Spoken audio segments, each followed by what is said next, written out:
अस्सलाम वालेकुम वरहमतुल्लाहि वबरकातुहू। हाँ जी, क्या हाल चाल है जी? ठीक ठाक है सब लोग? कैसी तबीयतें हैं और कैसे मिजाज है?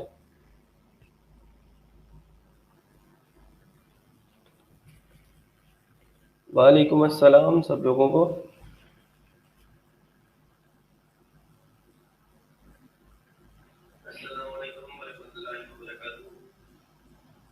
मेरी आवाज़ और स्क्रीन सब लोगों को क्लियर है? मसला तो नहीं है किसी को?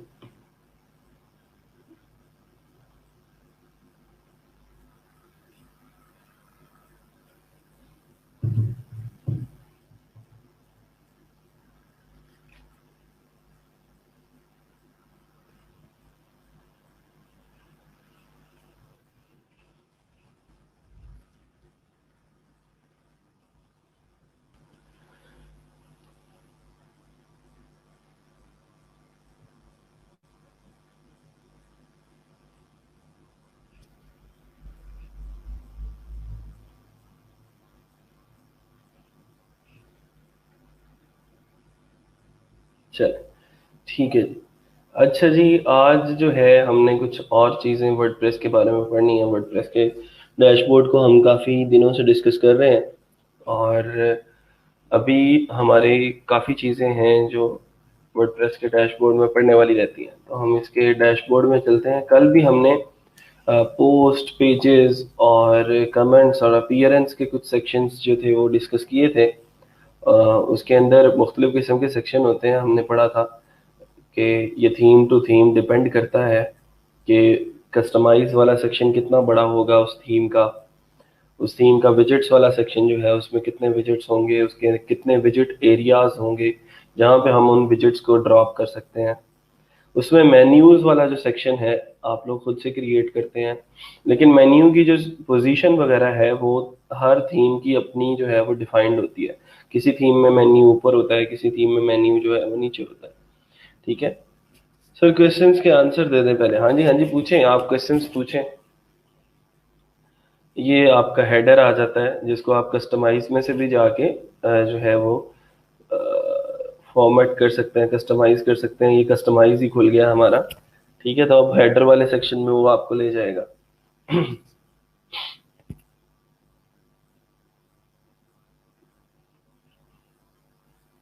सवाल पूछें जी। सैरिश, क्या क्वेश्चन है? नहीं जी, ये हेडर वाले सेक्शन में आ गए तो हेडर में आपने वीडियो लगानी है तो यहाँ पे उसका यूआरएल लगा दें। तो पिक्चर शिक्चर लगानी है तो आप यहाँ से इसको ख़त्म कर दें यूआरएल। इस यूआरएल को जैसे ही ख़त्म करेंगे तो ये पिक्चर जो है वो बैकएंड पे नज़र आ जाएगी।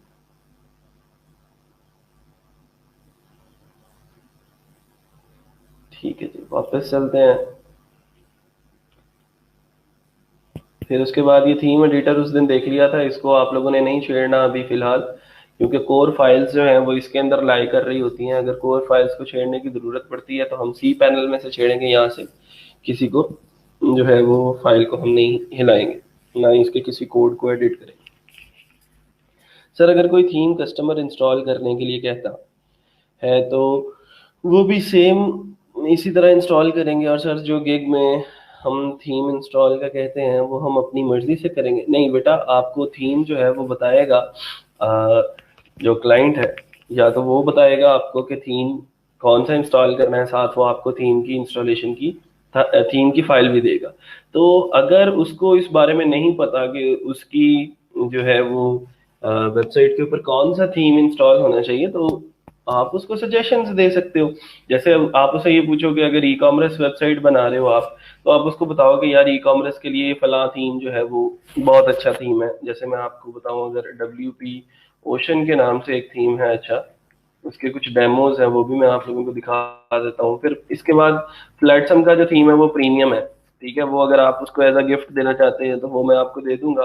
आप उसको एज अ गिफ्ट दे सकते हैं कि जी $59 का ये जो थीम है, क्लाइंट एक तो खुश भी हो जाएगा और उसकी वेबसाइट की लुक जो है वो भी उसको अच्छी लगेगी। ये $59 का थीम है, ये आप लोगों को मैं दे दूंगा जैसे ही हम ई कॉमर्स वाले सेक्शन के ऊपर पहुंचेंगे। तो WP ओशन एक फ्री थीम है, इसके अंदर बने बनाए कुछ डेमोज मिल जाते हैं हमें। हमने सिर्फ उस थीम को इंस्टॉल करके डेमो इंस्टॉल करना होता है। वो भी आज अगर टाइम मिला तो इंशाल्लाह मैं आज पढ़ा दूंगा, नहीं तो फिर कल वाला दिन जो है वो तो हमारे पास है ही, तो कल को हम इंशाल्लाह ओशन डब्ल्यूपी को देख लेंगे। अच्छा, इसके कुछ डेमोज हैं जो हमें मिल जाएंगे, ये तो कुछ प्रो डेमोज हैं। इसके अंदर कुछ फ्री डेमोज भी आप लोगों को मिल जाएंगे, वो मैं आपको दिखा दूंगा। जैसे अगर मैं ई कॉमर्स की बात करता हूँ, तो ये ई कॉमर्स के डेमोज हैं आप लोगों के पास। इसको जब हम इंस्टॉल करेंगे तो वो सारे के सारे डेमोज हमें मिल जाएंगे। ये वन पेजर वेबसाइट है, अगर वन पेजर का कोई नहीं है, चलो कोई नहीं है, ब्लॉग वेबसाइट अगर बनानी है तो उसके ये थीम्स हैं, तो ये भी मैं आप लोगों को प्रोवाइड कर दूंगा। इसकी ज़रूरत जो फ्री वाले थीम्स यहाँ पे हमें मिल जाएंगे, इसके कुछ डेमोज हम उनको इंस्टॉल कर लेंगे। तो आप लोग खुद से उसको सजेशन दे सकते हो कि भाई साहब आपकी ये फलां वेबसाइट है, इसके ऊपर हम फलां थीम इंस्टॉल कर लें तो उसकी लुक जो है वो कुछ ऐसी लग हो जाएगी। आपको हर एक थीम का प्रीव्यू मिल जाएगा। जैसे अगर फ्लैटसम की बात करते हो ना, ये मैंने फ्लैटसम वाली वेबसाइट खोली थी, तो इसका प्रीव्यू आपको यहाँ से कहीं से मिल जाएगा। ये लाइव प्रीव्यू है, तो इस लाइव प्रीव्यू का लिंक आप उसको भेज सकते हो और उसे बता सकते हो कि जी आपकी वेबसाइट के ऊपर जब मैं फलां थीम इंस्टॉल कर दूंगा, उसका डेमो जो है वो इंपोर्ट करूंगा, तो आपकी वेबसाइट जो है वो कुछ ऐसी लगना स्टार्ट हो जाएगी। ठीक है, तो इस किस्म का एक आप उसको जो है, ये वाला लिंक जो मैंने अभी खोला है, इसका लिंक आप लोग उसको भेज सकते हैं, जिसमें प्रोडक्ट्स लगी हुई हैं, उनकी प्राइसेस हैं। ठीक है, स्लाइडर्स लगे हुए हैं कैटेगरीज के, प्रोडक्ट्स के, उनको स्क्रॉल करके लोग जो हैं वो मुख्तलिफ कैटेगरीज के अंदर जा सकते हैं और मुख्तलिफ किस्म की प्रोडक्ट्स को बाय कर सकते हैं यहाँ से।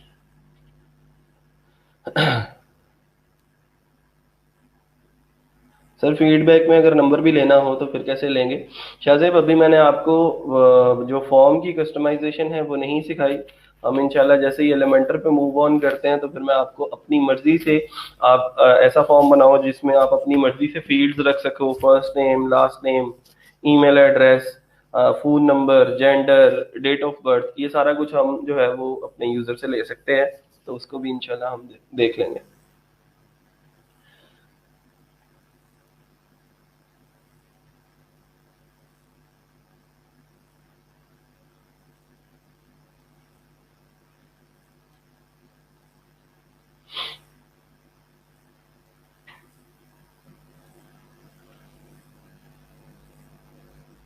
अच्छा जी, पिक्चर पे इंजीनियर अली गौहर साहब का सवाल है। वो कह रहे हैं कि पिक्चर पे टेक्स्ट किस तरह अपलोड करते हैं, और बटन के स्पेलिंग आपके ठीक नहीं है, ये मुझे बातों लग रहा है, और बटन किस तरह लगाएंगे जहां से नेक्स्ट पेज पे शिफ्ट किया जाएगा, ये भी अगले मराहल में आएगा, अभी वेट करें उन लेक्चर्स का।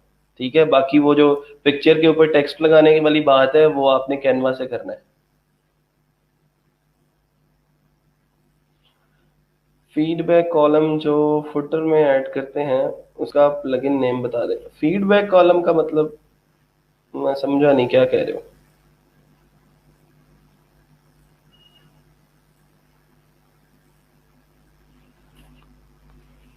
अच्छा, आप इसकी बात कर रहे हो, इंजीनियर अली गौहर साहब, आप इसकी बात कर रहे हैं कि इस तरह का जो टेक्स्ट है वो कैसे लगेगा, ठीक है, या फिर आपकी ये पिक्चर है तो इसके ऊपर ये टेक्स्ट है तो ये कैसे लगेगा? ये थीम के अंदर होता है और थीम एडिटर्स जो है वो यूज होते हैं। ये भी पिक्चर के ऊपर टेक्स्ट लगा हुआ है, आप इसकी बात कर रहे हो, तो ये है।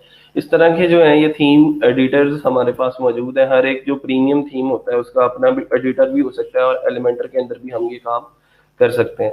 ठीक है, थोड़ा सा अभी वेट करें, अभी आपको वर्डप्रेस डैशबोर्ड का पता नहीं है, और अगर मैं आपको इन चीज़ों की तरफ ले गया तो फिर आपकी बेसिक चीज़ें जो हैं वो ख़राब हो जाएंगी और थोड़ा सा कंफ्यूज हो जाएंगे। मैं इसलिए जो है वो आप लोगों को इन चीज़ों की तरफ अभी नहीं लेके जा रहा, आहिस्ता आहिस्ता जाएंगे।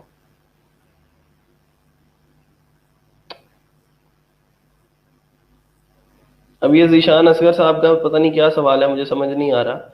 वो कह रहे हैं सर मैं वेब पे थीम के ऊपर जली जली सी, अब ये क्या, मैं क्या पढ़ूं इसका, मुझे समझ नहीं आ रहा क्या लिखा हुआ है। Font size and colour of the text कहाँ से करना है, वो भी कर लेते हैं इंशाल्लाह।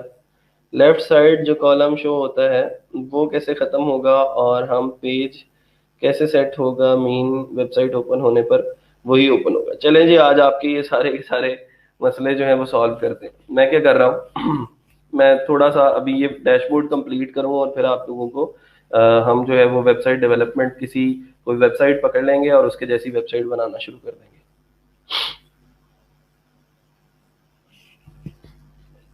अच्छा, प्लगइन्स के बारे में हम ऑलरेडी पढ़ चुके थे कि प्लगइन्स क्या होते हैं, और प्लगइन्स के अंदर हमने ये देखा था कि कैसे हम प्लगइन्स जो हैं वो ऐड ऑन करके मुख्तलिफ किस्म की फंक्शनैलिटीज ऐड ऑन कर सकते हैं। जैसे कॉन्टेक्ट फॉर्म 7 का हमने प्लगइन जो है वो अपनी वेबसाइट के अंदर ऐड किया था। इसी तरह के बहुत सारे और प्लगइन्स हैं जिनकी मदद से मुख्तलिफ किस्म की फंक्शनैलिटीज जो हैं हम अपनी वेबसाइट के अंदर डाल सकते हैं। तो इसको आई थिंक कि अब और ज़्यादा जो है वो डिटेल में पढ़ने की ज़रूरत नहीं है। इसको जैसे जैसे हमारे प्लगइन्स और आते जाएंगे हम उन प्लगइन्स को और ज़्यादा इंस्टॉल करते जाएंगे। यूज़र्स की तरफ आते हैं ज़रा। यूज़र्स क्या होते हैं? जो आपकी वेबसाइट को यूज़ करते हैं। अब यूज़ करने वाला हर एक बंदा होता है। जो आपकी वेबसाइट को विजिट करता है वो भी आपकी वेबसाइट का यूज़र है। जो आपकी वेबसाइट के ऊपर नया कंटेंट डालता है वो भी आपकी वेबसाइट का यूज़र है।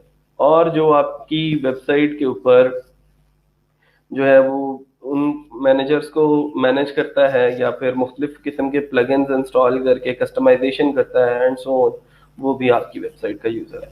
तो हमारे पास वर्डप्रेस के अंदर मुख्तलिफ किस्म के रोल्स होते हैं और मुख्तलिफ किस्म के रोल्स की मुख्तलिफ किस्म की अथॉरिटीज़ होती हैं। हर एक रोल है, जैसे एक एक बंदा है उसको मैंने अथॉरिटी दे दी कि वो बंदा जो है वो ऑथर है हमारी वेबसाइट का। तो ऑथर नाम से जाहिर है कि क्या कर सकता है कि कंटेंट लिख सकता है वेबसाइट के ऊपर और सारे का सारा काम कर सकता है। अब ये क्वेश्चंस हैं कुछ। यूआरएल से कैसे प्लगइन इंस्टॉल यूआरएल से कैसे प्लगइन इंस्टॉल करोगे भाई? यूआरएल से प्लगइन इंस्टॉल नहीं होता। प्लगइन्स के अंदर जाके ऐड न्यू का बटन दबाना पड़ता है।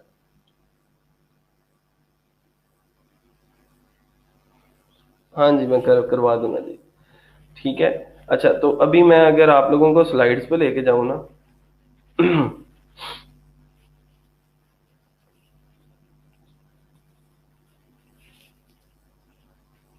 असल में हम लोग जो है वो सारे का सारा काम प्रैक्टिकली किया है, स्लाइड्स को देखा ही नहीं। वर्डप्रेस की जो स्लाइड्स हैं उसको थोड़ा सा अगर यूजर्स वाला सेक्शन हम वहां से देखें, वो इसलिए ताकि वन बाय वन हम उसकी डेफिनेशन कर सकें।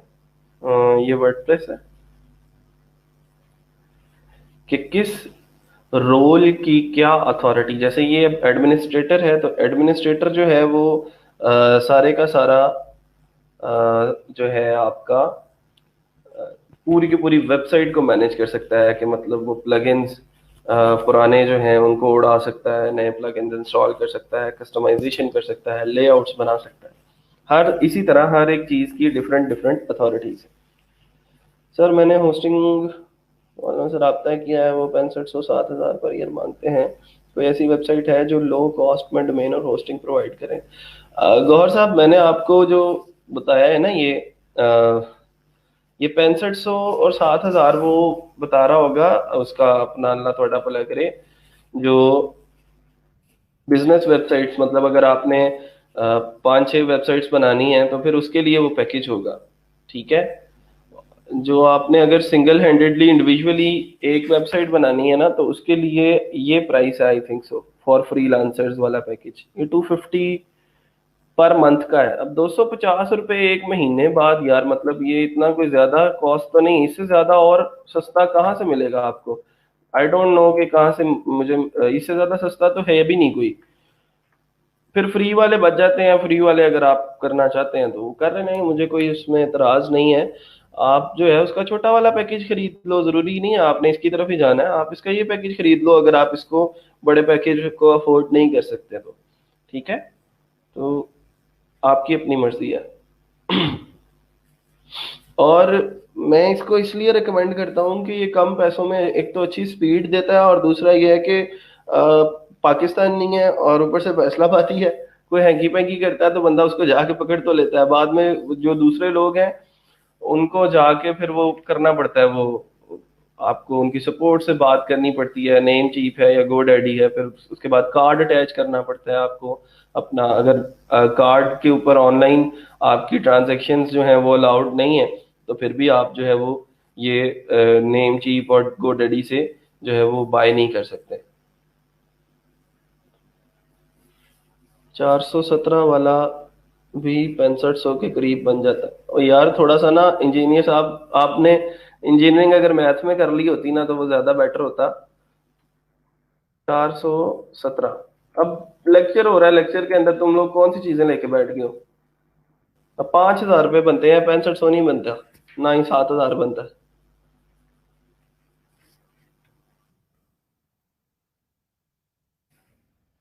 सर अगर फ्रीलांसर वाला पैकेज ले लें उसमें हम अपनी कंप्लीट प्रैक्टिस कर सकते हैं, मेन सारी ई कॉमर्स वेबसाइट के लिए भी। हाँ जी कर सकते हैं, कोई मसला नहीं है। अगर अब बाद में आपको ज़रूरत पड़े तो आप उसको उस पैकेज को इंक्रीज भी करवा सकते हो, ठीक है। बाद में उसे बोलो कि एक्सटेंड कर दो, जो बाकी पैसे होंगे वो उसको दे दीजिएगा।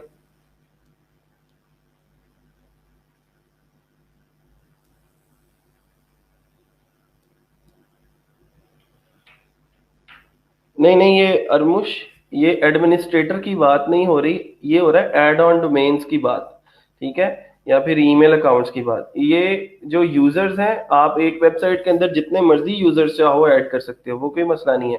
ये मसला है वेबसाइट्स का कि आप एक होस्टिंग के अंदर कितनी वेबसाइट्स बना सकते हो।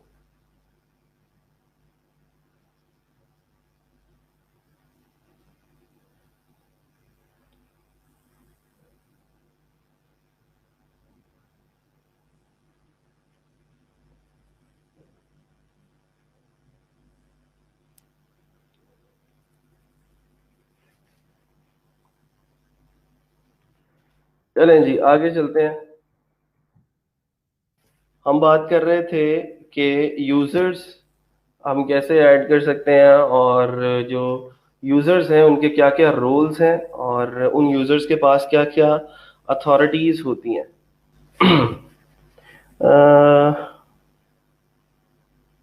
ये जी यूजर मैनेजमेंट एंड रूल्स।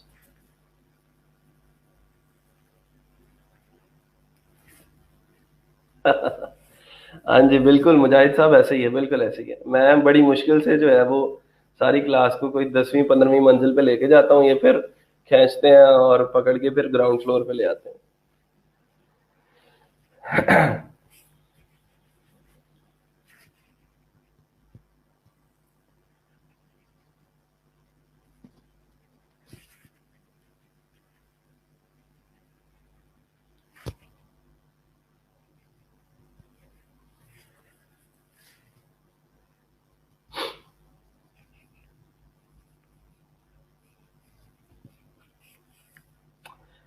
अच्छा जी, मैं थोड़ा सा आप लोगों को जो चीज़ें बताना चाह रहा हूँ, ये वो एक छोटी सी स्लाइड है, बस इसके लिए मैंने जो है वो खोला है कि आपको ये बता सकूं कि वर्डप्रेस में जो बिल्ट इन रोल्स हैं वो कितने हैं, और वर्डप्रेस किन किन रोल्स को ऐड अप करने की जो है वो परमिशन देता है, और हम उनको क्या क्या अथॉरिटीज दे सकते हैं। अच्छा, रोल्स और यूजर्स एक ही बात है।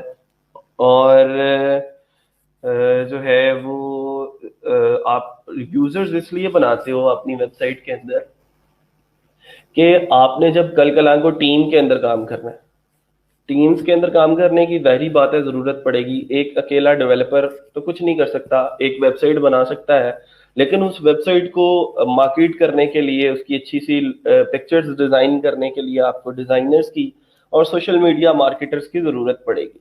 तो आपने क्या करना है कि आपने उस वेबसाइट के अंदर जो लोग रखने हैं, चाहे वो आप उनको हायर करें, पैसे दे के हायर करें, या फिर आप उनको जो है वो टीम के अंदर इंक्लूड करें, शेयर पे रखें, ठीक है। तो आपने जो है बस भाई, और कोई डिस्कशन नहीं चलेगी यहाँ पे, ठीक है। यहाँ पे सिर्फ अब बात लेक्चर की होगी। मैं ये इस तरह की बातें चलेंगी तो फिर मैं आप लोगों की क्वेश्चंस लेना भी बंद कर दूंगा, मैं फिर लेक्चर दूंगा अपना और चला जाऊंगा, मुझे कोई जरूरत नहीं है फिर। एडमिनिस्ट्रेटर की बात करते हैं, तो मैं ये बात कर रहा था कि जब आपने टीम बनानी होती है, मैं अगर आप लोगों को, हम सेफ्सकाई की बात करते हैं, सेफ्सकाई/WP माइनस एडमिन।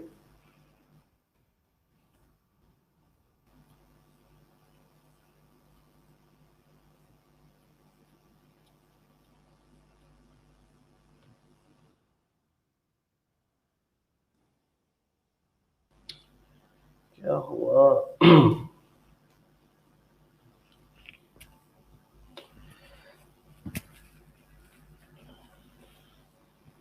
अच्छा, इसके मैं यूजर्स के अंदर जाता हूँ।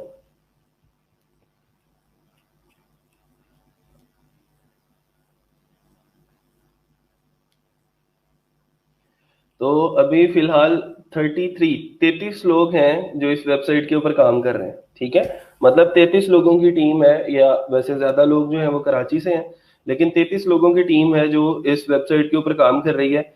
और उनको मुख्तलिफ किस्म के रोल्स असाइंड है। जैसे ये इसका रोल क्या है, ये ऑथर है, ये सब्सक्राइबर है, ये फिर ऑथर है। अच्छा, ये अली अकबर जो है वो एक एडिटर है, अमेंडा जो है वो इसकी ऑथर है, ये एडमिनिस्ट्रेटर है। तो मतलब ये है कि हमना जो है वो सब्सक्राइबर हो गई है। तो इस तरह की ये जो चीज़ें हैं, पाशा साहब जो हमारे वो कराची टीम के मैनेजर हैं, तो ये मतलब ये है कि उनको मुख्तलिफ किस्म के रोल्स असाइन करने का मतलब ये होगा कि उनको डैशबोर्ड के अंदर सिर्फ वही ऑप्शंस देन नजर आएंगे जो हमने उनको अथॉरिटी दी होगी, और वो सिर्फ उसी दायरा कार के अंदर काम कर सकते हैं, ठीक है। अब अगर मैं बात करूं यहाँ पे एडमिनिस्ट्रेटर की, तो एडमिनिस्ट्रेटर जाहिर बात है, नाम से जाहिर है, उसने सारी चीजों को कंट्रोल करना है, और उसके पास सारी की सारी वेबसाइट के सारी की सारे जो अथॉरिटी है वो मौजूद है। somebody who has access to all the administration features, or somebody who can publish and manage posts and pages as well as manage other users or post। अब ये एडिटर का काम क्या है? एक बंदा जिसकी अथॉरिटी एडिटर एडमिनिस्ट्रेटर से नीचे है, एडिटर है, और उस बंदे की अथॉरिटी क्या है कि वो क्या कर सकता है, पब्लिश कर सकता है और मैनेज कर सकता है अपनी पोस्टों को भी और दूसरों की पोस्ट को भी। मतलब एक बंदा है, उसको मैंने एज अ कंट्रीब्यूटर अपनी जो है वो वेबसाइट के ऊपर रखा। मैंने उसे, वो कोई ऐसा बंदा था जो अभी नया था राइटिंग के अंदर, तो मैंने उसे कहा कि जी राइटिंग करनी स्टार्ट करो, अपनी मेरी वेबसाइट के ऊपर आके कंटेंट राइट किया करो। तो उसकी अथॉरिटी क्या है कि somebody who can write and manage their post but not publish them। वो कहता है कि एक ऐसा बंदा है जो उस वेबसाइट के ऊपर आके जो पोस्ट है उसको लिख सकता है, लेकिन वो उस पोस्ट को खुद से पब्लिश नहीं कर सकता। हाँ, उसके पास जो है ये ऑप्शन है कि जैसे ही वो पोस्ट के जो है वो पोस्ट करेगा, तो एडमिन एडमिन के पास और इस एडिटर के पास एक नोटिफिकेशन चला जाएगा कि फलां कंट्रीब्यूटर ने एक पोस्ट की है, आप उसको एक दफा पढ़ लें। अगर तो वो आपको लगता है कि ये पोस्ट हमारी ऑडियंस को दिखाने के लायक है, तो आप उसको अप्रूव करें, वरना उसको अप्रूव ना करें। जैसे आप लोग फेसबुक के ग्रुप के अंदर पोस्ट करते हैं, तो आपकी जो पोस्ट है वो पेंडिंग अप्रूवल के अंदर चली जाती है। तो जैसे ही उसको कोई एडमिन या मॉडरेटर जो है वो देखता है, तो वो उसको अप्रूव या डी अप्रूव कर देता है। तो इसी तरह आपके वर्डप्रेस के अंदर भी आप लोग जो हैं अपने यूजर्स को ऐड कर सकते हैं, और उनको फलां अथॉरिटीज जो हैं वो असाइन कर सकते हैं। तो ऑथर एक ऐसा बंदा है जिसके ऊपर मुझे ट्रस्ट है जी। ट्रस्ट क्या है जी? somebody who can publish and manage their own post, कि वो सिर्फ अपनी पोस्टों को जो है वो सिर्फ लिख सकता है और पब्लिश कर सकता है, ठीक है। लेकिन कंट्रीब्यूटर सिर्फ अपनी पोस्ट लिख सकता है, लेकिन उस पोस्ट को पब्लिश नहीं कर सकता। वो पेंडिंग अप्रूवल पे चली जाएगी, और उस पोस्ट को कौन पब्लिश कर सकता है या अप्रूव कर सकता है? वो करेगा या तो एडिटर करेगा या फिर एडमिन करेगा। तो इन दोनों के पास ये एक्सेस होगी कि वो कंट्रीब्यूटर की पोस्ट को अप्रूव कर सकें या डी अप्रूव कर सकें। और सब्सक्राइबर एक विजिटर होता है जो सिर्फ आपकी वेबसाइट को विजिट कर सकता है, और somebody who can only manage their profile, उसके ऊपर अकाउंट बना सकता है हमारी वेबसाइट के ऊपर आके, और उसको लॉग इन कर सकता है, लॉग आउट कर सकता है, और मुख्तलिफ किस्म के अगर फीचर्स हैं हमारी वेबसाइट के अंदर तो वो उनको अवेल कर सकता है। तो अभी मैं क्या कर रहा हूँ, मैं क्या करता हूँ कि इसको मैं बंद करता हूँ, और ये जो SEO ग्रोथ डॉट टूल्स है, मैं इसके अंदर यूजर्स के अंदर जाके ऐड न्यू करता हूँ। एक नया यूजर जो है वो ऐड करते हैं, और उसको कोई स्पेसिफिक अथॉरिटी जो है वो असाइन करते हैं। तो उसका यूजर नेम लिखते हैं। मैं दूसरी ईमेल पे, अपनी दूसरी ईमेल पे इसका यूजर बना लेता हूँ, 745@gmail.com। इसका यूजर नेम मैंने रख लिया जी सुफियान, ठीक है। फर्स्ट नेम लिखा मोहम्मद सुफियान, तो मोहम्मद सुफियान आ गया। वेबसाइट कोई भी पकड़ा दी मैंने इसको। पासवर्ड जो है वो अपनी मर्जी से रख दिया। अब वो पासवर्ड क्या होगा इस पासवर्ड को यूज करके ये जो बंदा है मोहम्मद सुफियान, ये इस वेबसाइट को लॉगिन कर लिया करेगा। ठीक है, यहां से मैंने इसको रोल असाइन करना है। इसको मैं रोल असाइन कर रहा हूं, लेट सपोज ऑथर का। ठीक है, उसका यूजर नेम है ये, जिस यूजर नेम से ये लॉगिन किया करेगा, उसका ईमेल ये है, उसका फर्स्ट नेम लास्ट नेम ये है। कोई वेबसाइट दें या ना दें कोई फर्क नहीं पड़ता, अगर उस बंदे की कोई वेबसाइट नहीं है तो आप इस फील्ड को ब्लैंक भी छोड़ सकते हैं। ये पासवर्ड है, इस पासवर्ड को यूज करके वो हमारी वेबसाइट को लॉगिन किया करेगा। और ये यूजर नेम और पासवर्ड इस ईमेल के ऊपर जो है वो उसके इनबॉक्स में एक ईमेल भी चली जाएगी कि SEOgrowth.tools वाले बंदे ने आपको जो है वो अपनी वेबसाइट की एक्सेस दी है एज एन ऑथर। ठीक है, तो वो उस यूजर नेम और पासवर्ड को यूज करके जो है वो अपना वो सारे का सारा काम कर सकता है। तो ऑथर की एक्सेस देके मैं इसको ऐड न्यू यूजर कर देता हूँ। अच्छा जी, ये ऐड न्यू यूजर हो गया। ठीक है, सुफियान साहब अब जो हैं वो यूजर हैं इसके। अब मैं एज सुफियान लॉग इन करता हूँ इसको। मैं कोग्निटो मोड खोला यहाँ पे, SEOgrowth.tools/WP-admin, इसको मैंने लॉग इन किया। अब वो बंदा जो मैंने आगे रखा था एज एन ऑथर, वो क्या करेगा, वो ऐसे जाएगा SEOgrowth.tools/WP-admin पे, यहाँ पे अपना यूजर नेम लिखेगा, सुफियान यूजर नेम था उसका और ये उसका पासवर्ड था। ठीक है, ये यूजर नेम और पासवर्ड लिख के जब लॉगिन करेगा तो उसके पास एक डैशबोर्ड सेम उस तरह का खुल जाएगा। लेकिन अब आप लोगों को नजर आ रहा है कि यहाँ पे उसकी जो अथॉरिटीज हैं वो कितनी कम है एज कंपेयर टू दिस। यहाँ पे पोस्ट है, मीडिया है, पेजेस है। यहाँ पे पोस्ट और मीडिया तो है लेकिन पेजेस नहीं है। इसका मतलब ये है कि पेजेस क्या करेंगे कि पेजेस सिर्फ ये लोग, ये जो एडमिन लोग हैं या एडिटर लोग हैं, ये मैनेज कर सकते हैं। कमेंट्स है, कांटेक्ट है, प्रोफाइल है अपनी और टूल्स है। इसका मतलब सेटिंग्स भी नहीं है, प्लगइन्स भी कोई नहीं ऐड कर सकता, अपीयरेंस के ऊपर भी कोई काम नहीं कर सकता। इसका मतलब ये हुआ कि वो बंदा सिर्फ ये इन चीजों को मतलब अपनी पोस्ट कर सकता है और अपनी पोस्ट को पब्लिश कर सकता है। अब ये पुरानी जो पोस्टें ऑलरेडी की जा चुकी हैं उनको भी सिर्फ ये व्यू कर सकता है, उनको जाके ये एडिट नहीं कर सकता। देखें, ठीक है, और फिर ऐड न्यू करेंगे तो अपनी पोस्ट जो है वो ये कर सकता है। ठीक है, और उसको ये पब्लिश भी कर सकता है। क्यों? क्योंकि इसके ऊपर बिलीव था। अच्छा, अब मैं इसी को एडिट करता हूँ जरा।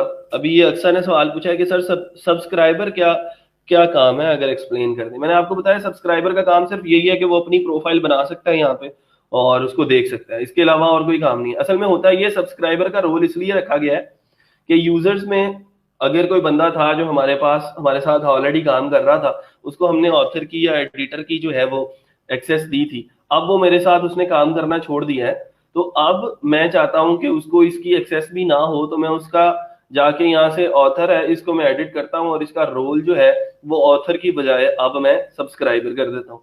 ठीक है, ताकि वो आइंदा से मेरी वेबसाइट के ऊपर कोई भी कंटेंट जो है वो पेस्ट ना कर सके। ये मैंने रोल इसका ऑथर से चेंज करके सब्सक्राइबर कर दिया।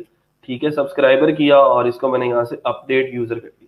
अब जैसे ही वो यूजर अपडेट होगा ना, तो उसके पास ये जो अथॉरिटीज थी, अब वापस आके उसके डैशबोर्ड में आते हैं जब, तो ये जो अथॉरिटीज थी पोस्ट करने की, मीडिया और ये सारा कुछ, मैं रिफ्रेश करता हूँ तो अब उसके पास वो कह रहा है sorry you are not allowed to access this page. ठीक है, तो इसका मतलब ये हुआ, अब दोबारा से मैं WP एडमिन में जा रहा हूँ, तो अब उसके पास सिर्फ इतनी सी अथॉरिटी है कि वो अपनी प्रोफाइल देख सकता है। ठीक है, अपनी प्रोफाइल को जाके मैनेज कर सकता है, अपना नाम चेंज कर ले, ठीक है, अपना पब्लिक नेम चेंज कर ले, अपनी वेबसाइट चेंज कर ले, अपना पिक्चर लगा ले। इसके अलावा और कोई अथॉरिटी उसके पास मौजूद नहीं है। ये एज अ सब्सक्राइबर उसका व्यू है डैशबोर्ड का। ठीक है, इसके अलावा वो अपनी वेबसाइट है उसको विजिट कर सकता है। ठीक है, और उसकी जो जो भी फंक्शनैलिटीज एज अ विजिटर हम अवेल करते हैं वो भी अवेल कर सकता है।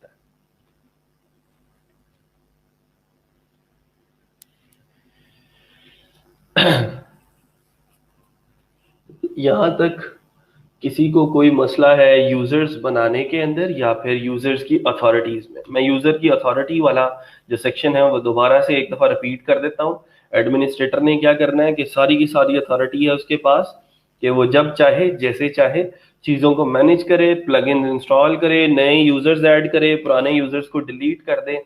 एडिटर के पास क्या अथॉरिटी है कि एडिटर जो है वो एडिट कर सकता है चीजों को, नई चीजें। अब एडमिनिस्ट्रेटर ने एडिटर्स इसलिए रखे होते हैं कि कभी कभार वो कुछ और चीजों को देख रहा होता है और एडिटर्स जो हैं वो ये नीचे वाले जो लोग हैं इनकी पोस्ट को चेक कर रहे होते हैं कि क्या कंट्रीब्यूटर ठीक पोस्ट कर रहा है या फिर नहीं कर रहा।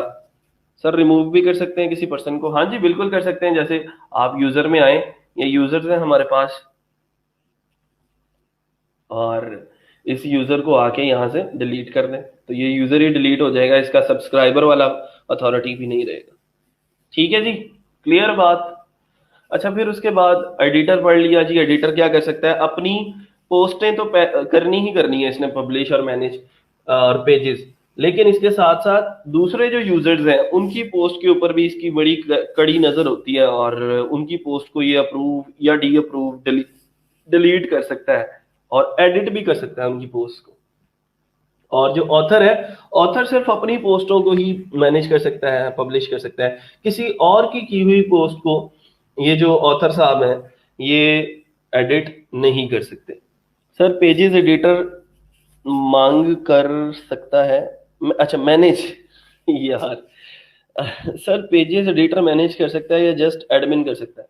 करके देख लो ना। ये देखो आपका ये यूजर है, मैं इस यूजर को एडिट करता हूं, अभी सामने साफ साफ लिखा हुआ है ये देखो कि somebody who can publish and manage post and pages as well।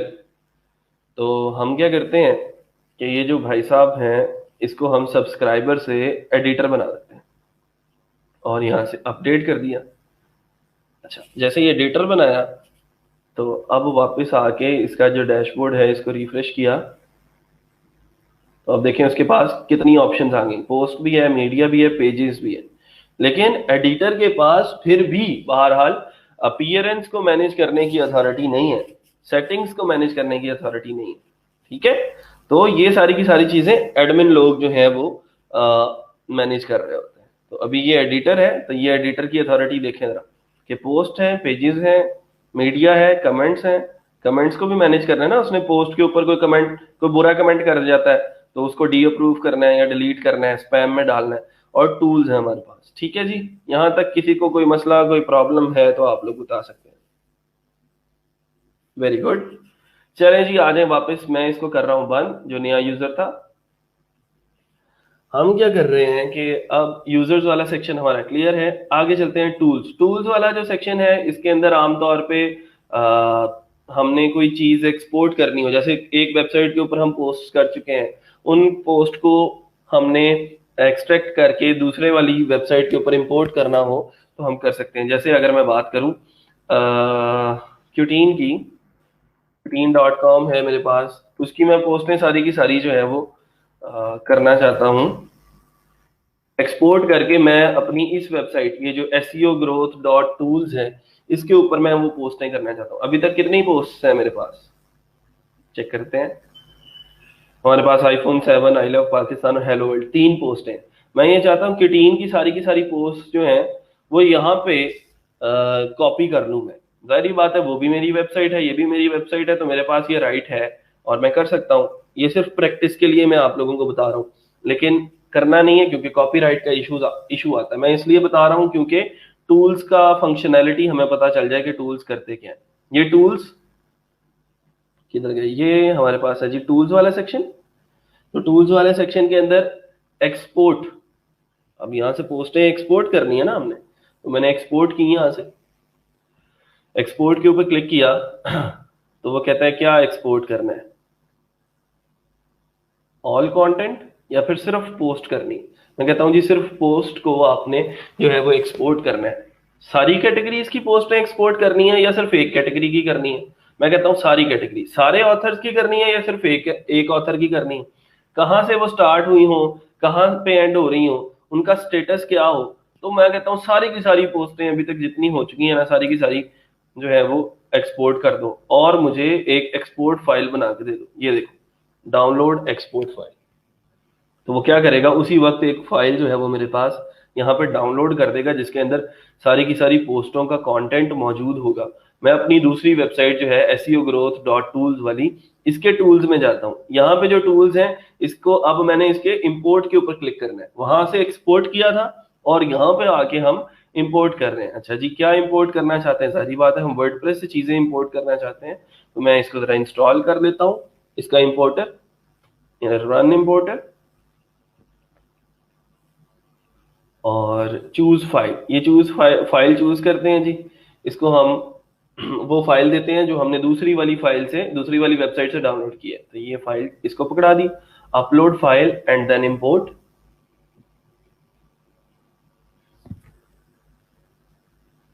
Website migration इधर से ही होती है, नहीं वेबसाइट का कंटेंट माइग्रेट हो जाता है, लेकिन माइग्रेशन भी करेंगे इंशाल्लाह, वो हम प्लगइन से कर लेंगे, वो ज्यादा इजी है।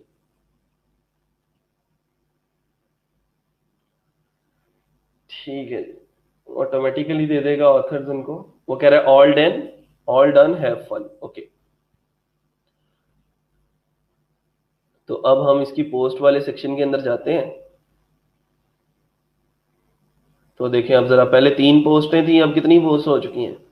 वो है जी अब 25 पोस्ट। ये ईद उल फितर, विशेष, कोट्स, ये सारी की सारी पोस्टें कहाँ से आई हैं? ये इनका सारे का सारा कंटेंट भी आ गया, कैटेगरीज भी बन गई, इनको टैग्स जो लगे हुए थे वो भी आ गए। इनको आप चाहें तो जाके इनको व्यू कर सकते हैं यहाँ से। तो इसका जो लेआउट बनेगा वो जाहिर बात है इस थीम के मुताबिक बनेगा, क्योंकि इस वेबसाइट के ऊपर कोई और थीम इंस्टॉल्ड है, उस वेबसाइट के ऊपर कोई और थीम इंस्टॉल्ड है। तो लेकिन कंटेंट जो है वो आपका सारे का सारा कॉपी हो जाएगा। इमेजेस भी आ गए, ये सारे इमेजेस हमने तो नहीं ना लगाए, ये तो सारे क्यूटीन क्यूटीन से आए हैं। तो इस तरह जो है वो हम एक वेबसाइट को कॉपी करके उसका जो कंटेंट है, उसकी जो पोस्ट हैं उनको कॉपी करके यहाँ पे लगा सकते हैं। इसी तरह हर एक पोस्ट आप लोगों को मिल जाएगी। फनी गुड मॉर्निंग कोट्स हैं, इसको मैं व्यू कर लेता हूँ। तो ये भी हमारा फनी गुड मॉर्निंग कोट्स वाला सेक्शन भी कंप्लीट है। हाँ जी, समझ आ गई है टूल्स वाले सेक्शन की कि क्या करता है ये?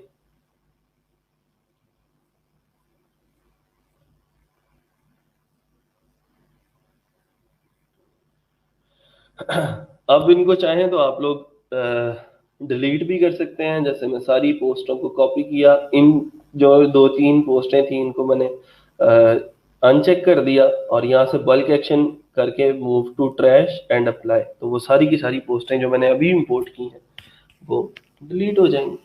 1 क्लिक का काम है। अच्छा, ये जो नेक्स्ट पेज पे चली गई थी उनको भी चेक कर लेते हैं।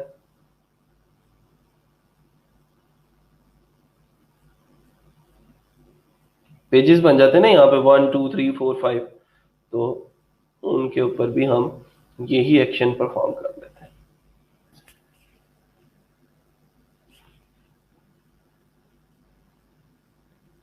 हाँ जी बिल्कुल। सर एक पेज पे कितनी पोस्ट शो हो सकती हैं? जितनी आप चाहें।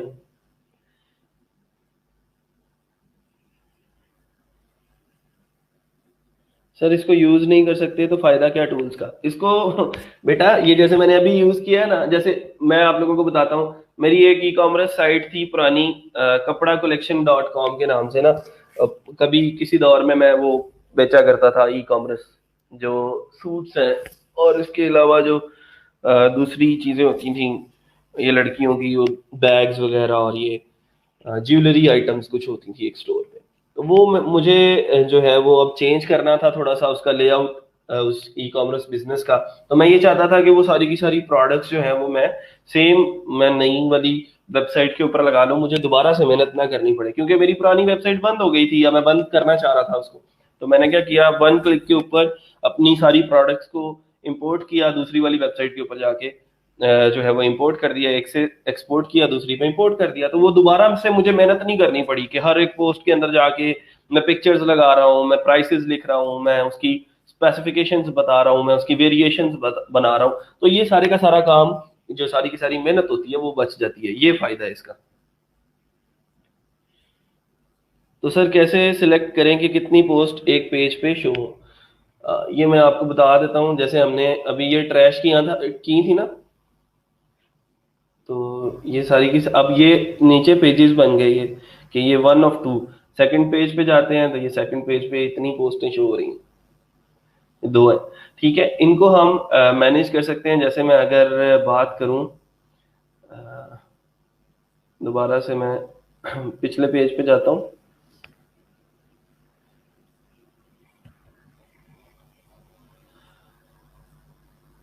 इनको मैं ज़रा रिस्टोर करता हूँ।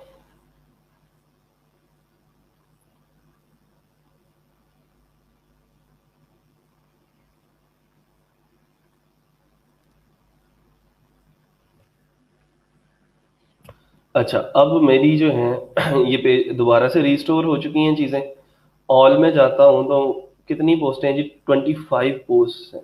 और यहाँ पे कितनी नज़र आ रही हैं, ये दो जो हैं वो, ये सेकंड पेज जो है वो दो पेजेस बन गए हैं। मतलब एक दो तीन चार पांच, पांच पोस्टें अगले पेज पे नजर आ रही हैं।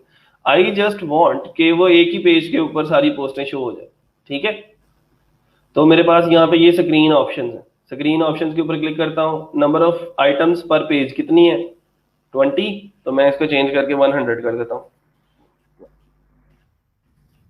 अप्लाई करते हैं तो वो अब 100 पोस्ट जो है वो मेरी एक ही पेज पे शो होगी और नेक्स्ट पेज भी नहीं बनेगा।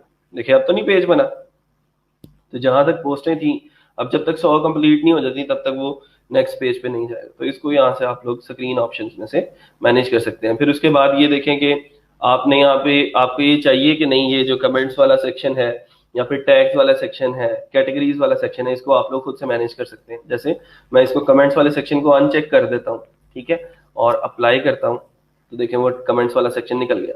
और अगर दोबारा से रखना है, कमेंट्स वाला सेक्शन नहीं है, दोबारा से लाना है तो कमेंट्स को चेक करें, ये फिर आ जाएगा यहाँ पे। तो इसको भी फिलहाल हम यहाँ से रिमूव करके अप्लाई कर देते हैं। अच्छा जी, बहरहाल आगे चलते हैं जरा। Q3 तो एक्सपोर्ट कर ली, यूजर्स भी हमारे क्लियर हो गए। इससे अगली जो चीज़ है हमारे पास है सेटिंग्स। सेटिंग्स के अंदर, जनरल सेटिंग्स के अंदर जाता हूँ पहले। जनरल सेटिंग्स में आपकी छोटी छोटी सी चीज़ें हैं। तो जितनी ज़्यादा पोस्ट एक पेज पे शो होंगी, साइट लोडिंग में इशू आएगा नहीं, कोई इशू नहीं आता। ये तो आपका डैशबोर्ड है ना, कोई मसला नहीं है, ठीक है, जितनी मर्जी करो। ये आप कौन सा मतलब मेन पेज पे दिखा रहे हो, मेन पेज पे भी कोई मसला नहीं आता वैसे, जो आपकी वेबसाइट का मेन पेज होता है। जैसे मैं आप लोगों को दिखाऊं कि डेपर पे हमने जो है वो जो चीज़ें आ रही हैं इसमें, अब एक दो तीन चार पाँच, और फिर उसके बाद इतनी ही पोस्टें तकरीबन नीचे हैं।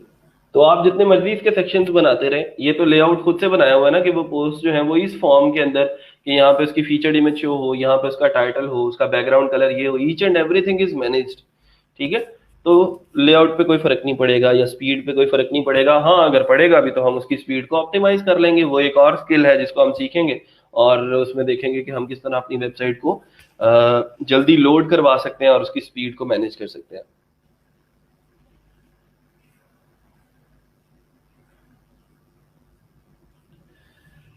जितने मर्जी पेजेस बना लें, ये मेन्यू वाला सेक्शन आपके पास होता है, तो उन पेजेस को आप जो है वो यहाँ पे मेन्यू के अंदर शो करवाएं, जैसे मर्जी करें।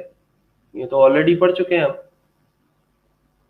अच्छा, फिर उसके बाद ये जनरल सेटिंग्स में जो छोटी छोटी सी चीजें हैं कि साइट का टाइटल अगर चेंज करना है, जैसे अगर ब्रांड नेम चेंज करना है आपने अपना, तो आप ब्रांड नेम चेंज कर लें। अगर आपका नाम पहले सजावट हाउस था, अब आप उसको चेंज करके कुछ और रखना चाहते हैं, तो यहाँ से चेंज कर लें। अपनी टैग लाइन है उसके अंदर कोई चेंजिंग करना चाहते हैं तो ऑनलाइन इसके अंदर चेंजिंग कर लें।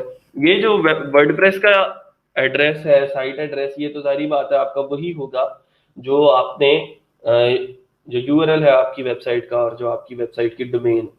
एडमिनिस्ट्रेशन ईमेल, ये admin@seogrowth.tools, ये जो है आपका एडमिन ईमेल होता है। और इसको एक्सेस करने के लिए आपको जाना पड़ता है, मैं आपको बताता हूँ, seogrowth.tools/webmail।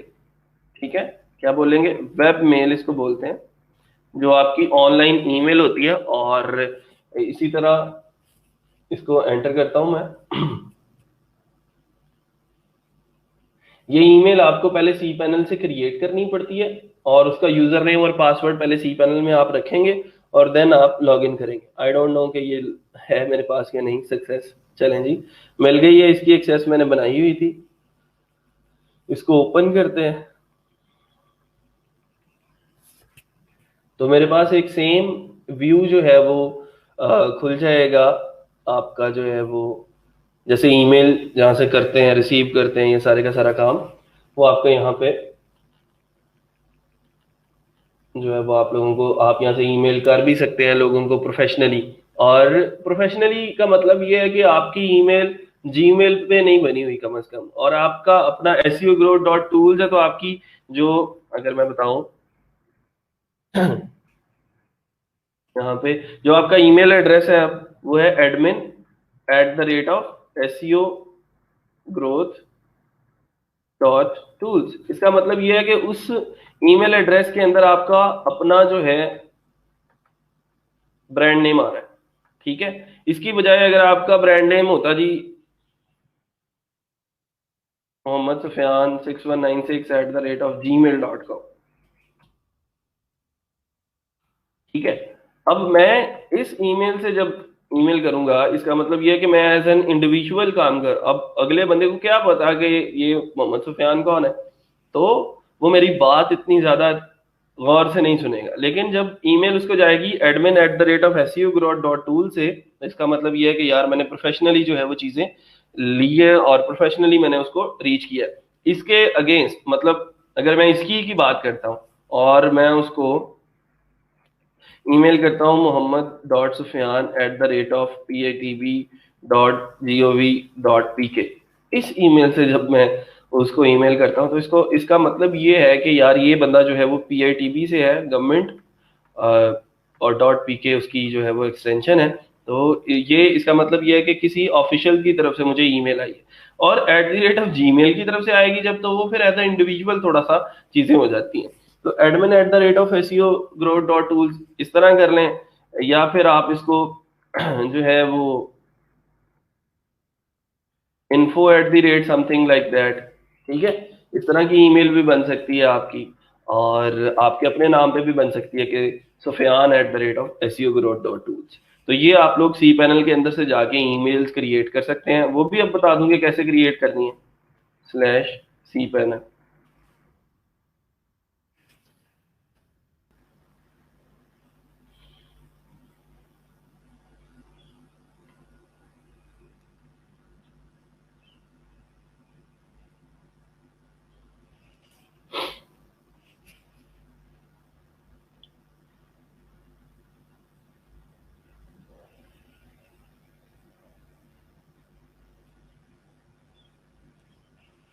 अच्छा जी, मैं ये सी पैनल के अंदर गया हूँ, और यहाँ पे हमारे पास ये ईमेल वाला सेक्शन है, और ये है ईमेल अकाउंट्स। मैं ईमेल अकाउंट्स के अंदर जाता हूँ।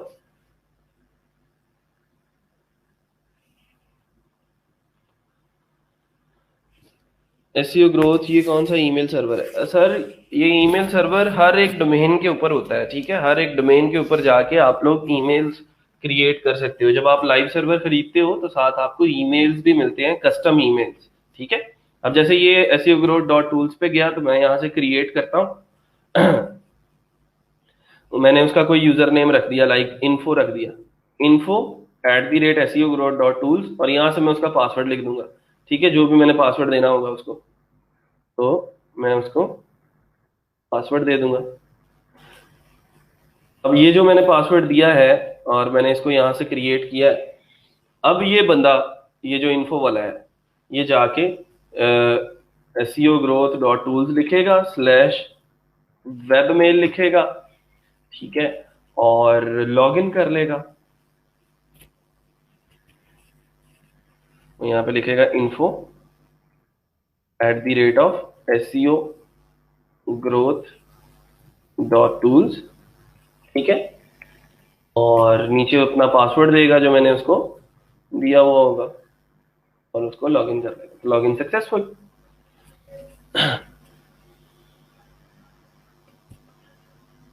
इसको ओपन करते हैं तो मेरे पास ये इसका डैशबोर्ड जो है वो मिल जाएगा। तो उसने पहली ईमेल जो है वो मेरी आ गई है। यहाँ से आप लोग ईमेल कर भी सकते हैं, ठीक है, और ईमेल रिसीव भी कर सकते हैं। फॉर्म्स के बैकएंड के ऊपर भी आप इस ईमेल को लगा सकते हैं कि जैसे ही फॉर्म का रिस्पॉन्स आए, कोई फॉर्म सबमिट करे, तो मुझे इस ईमेल के ऊपर एक ईमेल मिल जाए। ठीक है जी, अब आपकी अपनी मर्जी, आपने इसको कैसे मैनेज करना है। बात कहाँ से निकली थी कहाँ पे आ गई, वापस चलते हैं जरा जनरल सेटिंग्स के ऊपर। और जनरल सेटिंग्स में और क्या क्या चीज़ें हैं जी? जनरल सेटिंग्स में एडमिनिस्ट्रेशन ईमेल हो गई, मेंबरशिप है जी कैसी कि एनी वन कैन रजिस्टर या फिर नहीं, और जो भी नया यूज़र होगा उसको हमने कौन सा रोल देना है। ये ना हो कि हमने वेबसाइट के लॉगिन पासवर्ड का जो है वो वेबसाइट के ऊपर एक लॉगिन फॉर्म बनाया हुआ हो, हमने कहा जी एनी वन कैन रजिस्टर, और यहाँ से न्यू यूजर का जो डिफॉल्ट रोल है वो बाय डिफॉल्ट हम उसको एडमिन कर दें। तो जैसे ही कोई बंदा आके जो है वो अकाउंट बनाएगा तो फिर उसको एडमिन की एक्सेस मिल जाएगी, फिर वो as an admin log in कर सकता है। लेकिन हमने क्या करना है कि नया बंदा जब भी कोई अकाउंट बनाए तो उसको हमने सब्सक्राइबर ही रखना है। साइट की लैंग्वेज कौन सी होगी, उसका टाइम जोन कौन सा होगा, डेट का फॉर्मेट कैसे रखना है, टाइम का फॉर्मेट कैसे रखना है, ये अब आप लोगों को ज्यादा बेहतर जो है वो पता है। वीक कब स्टार्ट हुआ करेगा, तो ये सारी की सारी चीजें आप लोग अपनी मर्जी से मैनेज कर सकते हैं। और फिर उसके बाद चलते हैं अगला सेक्शन है हमारा राइटिंग्स का सेक्शन। राइटिंग्स के अंदर राइटिंग्स की सेटिंग्स किस किस तरह की है वो देखते हैं। Default post category. Post category का मतलब ये होता है कि अगर हम किसी पोस्ट को कोई भी कैटेगरी असाइन नहीं करते तो उसको ऑटोमेटिकली एक कैटेगरी है जिसका नाम है अनकैटेगराइज्ड, वो असाइन हो जाती है और हमें पता चल जाता है कि ये जो है वो अनकैटेगराइज्ड पोस्ट है। डिफॉल्ट पोस्ट फॉर्मेट स्टैंडर्ड ही होगा, और भी कुछ फॉर्मेट होते हैं जैसे aside, chat, gallery, link, image, ये हम लोग बाद में मैनेज कर सकते हैं पोस्ट को जो है वो मैनेज करते हुए या पोस्ट को एडिट करते हुए। मैंने आप लोगों को बताया था पोस्ट के अंदर जाके मैं ऐड न्यू के ऊपर क्लिक करता हूँ, तो यहाँ से आप लोग उसके फॉर्मेट्स वगैरह भी मैनेज कर सकते हैं कि ये वाली पोस्ट जो है वो कैसी लगेगी। जैसे ये ए साइड इमेज, अगर आपने इमेज को ही लगाना है और चाहते हैं इमेज के ऊपर फोकस किया जाए तो आप इमेज सेलेक्ट कर लें उसका। ठीक है, तो अभी बाय डिफॉल्ट इसको हम स्टैंडर्ड ही रहने देते हैं। Default editor for all users. Block editor built in editor है, लेकिन हमने क्लासिक एडिटर का प्लगइन यूज किया है, इस वजह से वो क्लासिक एडिटर को एज अ डिफॉल्ट हमने यहाँ से सेट किया हुआ है कि जैसे ही हम एड न्यू के ऊपर क्लिक करें तो हम उसको क्लासिक एडिटर के अंदर मैनेज करना चाहते हैं।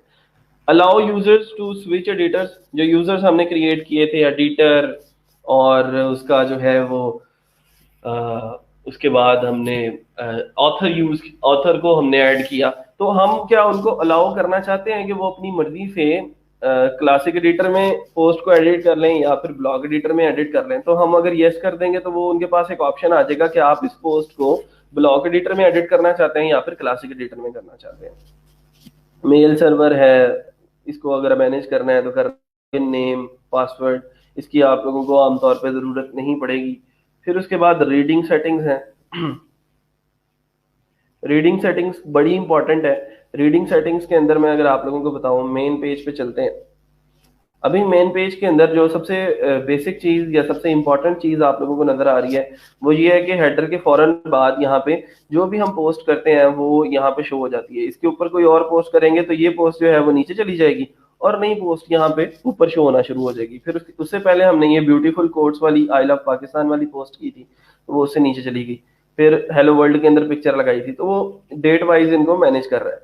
लेकिन अगर मैं ये चाहता हूं कि मेरे होम पेज के ऊपर कोई पेज शो हो जो मैंने डिजाइन किया खुद से, तो फिर क्या करना है, फिर हमने इन सारी पोस्टों को यहाँ से रिमूव कर देना है कि ये पोस्ट यहाँ पे होम पेज पे शो ना हो, बल्कि कोई और पेज जैसे कॉन्टेक्ट अस का पेज मैं अपने होम पेज पे शो करवाना चाहता हूँ।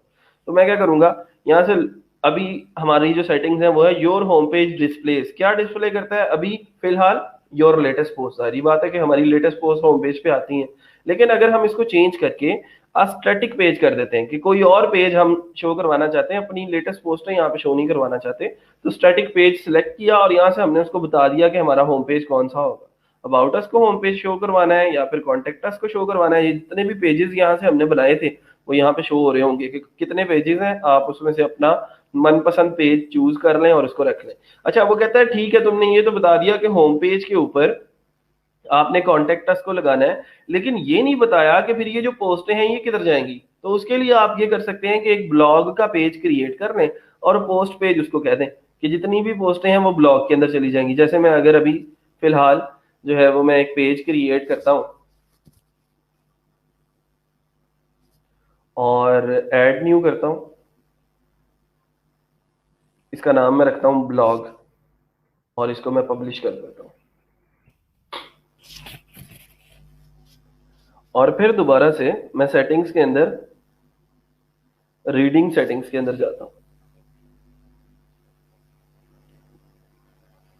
और यहां से स्टैटिक पेज सिलेक्ट करते हैं, होम पेज कॉन्टेक्ट अस को कह दिया और पोस्ट पेज हमने कह दिया ब्लॉग को। अब देखें ब्लॉग भी शो हो रहा है हमारे ड्रॉप डाउन में, ठीक है, क्योंकि अभी अभी हमने क्रिएट किया है तो वो ब्लॉग शो करवा। अच्छा फिर कहता है जी blog pages show at most कितनी पोस्टें, 10 पोस्टें।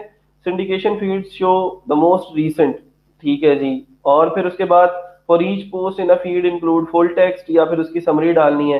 सर्च इंजन विजिबिलिटी जो है वो आप लोगों को मैंने वर्डप्रेस की इंस्टॉलेशन के दौरान भी बताई थी कि हमने अगर गूगल को कहना है कि भाई अभी मेरे कंटेंट को इंडेक्स ना करो, मैं इसको चेक कर देता हूँ, ठीक है, ताकि मेरा कंटेंट जो है वो गूगल के यूआरएल्स के अंदर या गूगल की सर्च हिस्ट्री के अंदर, सर्च रिजल्ट्स के अंदर इंडेक्स ना हो। सेव चेंजेस कर देते हैं जी अभी। तो अभी देखते हैं कि क्या हुआ है। मैंने मेन पेज अपना चेंज कर दिया था ना, अब मेन पेज के ऊपर कॉन्टेक्ट अस जो है, होम पेज के ऊपर कॉन्टेक्ट अस शो होना चाहिए। तो इसी पेज को, ये जो एसईओ ग्रोथ डॉट टूल्स है, इसको मैं रिफ्रेश करता हूँ तो अब देखें जरा, मेरे मेन पेज के ऊपर कॉन्टेक्ट अस जो है वो शो हो रहा है, कोई और पेज या कोई और पोस्ट जो है वो यहाँ पे मुझे नजर नहीं आ रही, ठीक है। अच्छा अब सवाल ये पैदा होता है कि वो सारी की सारी पोस्टें किधर गई, तो वो पोस्टें चली गई ब्लॉग वाले पेज पे। जैसे मैं seo-growth.tool/blog लिखता हूँ जो कि उसका यूआरएल बन गया होगा, तो ब्लॉग वाले पेज पे जाते हैं जब, तो देखें अब जरा वो आईफोन 7 और ये सारे का सारा जो कंटेंट था वो अब मेरा ब्लॉग वाले पेज पे चला गया। और अब मैं इनको चाहूँ तो जाके अपीयरेंस के अंदर, मेन्यूज के अंदर ब्लॉग वाले पेज को भी ऐड कर सकता हूँ। ये पेजेस हैं, इसमें फिर व्यू ऑल करते हैं और ब्लॉग पोस्ट पेज, देखें यहाँ पे लिखा हुआ है कि ये पोस्ट पेज है और कॉन्टेक्ट अस जो है वो हमारा फ्रंट पेज। तो ये ब्लॉग भी अब मेरे इस सेक्शन के अंदर ऐड हो गया, इसको सेव कर देते हैं। रिफ्रेश किया तो अब मेरे मेन्यू के अंदर ब्लॉग पेज भी आ गया। ये होम पेज है हमारा और ये होम पेज के ऊपर क्या आ रहा है, कॉन्टेक्ट अस, ठीक है। और ब्लॉग पेज के ऊपर क्या आ रहा है, हमारा आईफोन 7 और जितनी भी नई पोस्टें थी वो हमारी ब्लॉग पेज के ऊपर चली गई। यहाँ तक किसी को कोई प्रॉब्लम, किसी को कोई मसला है तो आप लोग बता दें। अभी जितना मैंने काम किया उसमें कोई मसला है तो बता दें।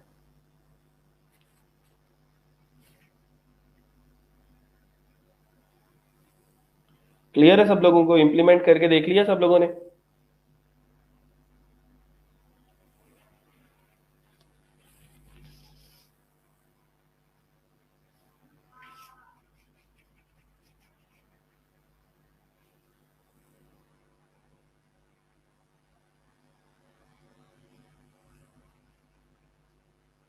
ठीक है, वेरी गुड।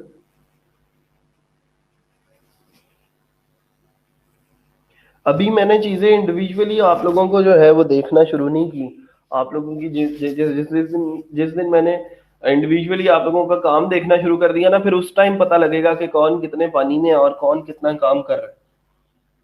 अब जैसे मैं बाबर से पूछता हूँ, बाबर दिखाओ अपनी वेबसाइट, या फिर अपना लोकल होस्ट के स्क्रीनशॉट भेजो अगर वेबसाइट नहीं खरीदी तो फिर बाबर साहब जो हैं वो हमें स्क्रीनशॉट सेंड करेंगे और पूरी क्लास के सामने हम देखेंगे कि बाबर ने कितना काम किया है, शाहजेब ने कितना किया है, सना ने कितना किया है, बिलाल ने कितना किया है, ठीक है। तो मतलब ये है कि फिर उससे ये होगा कि हमें एक दूसरे के काम से सीखने का भी मौका मिलेगा।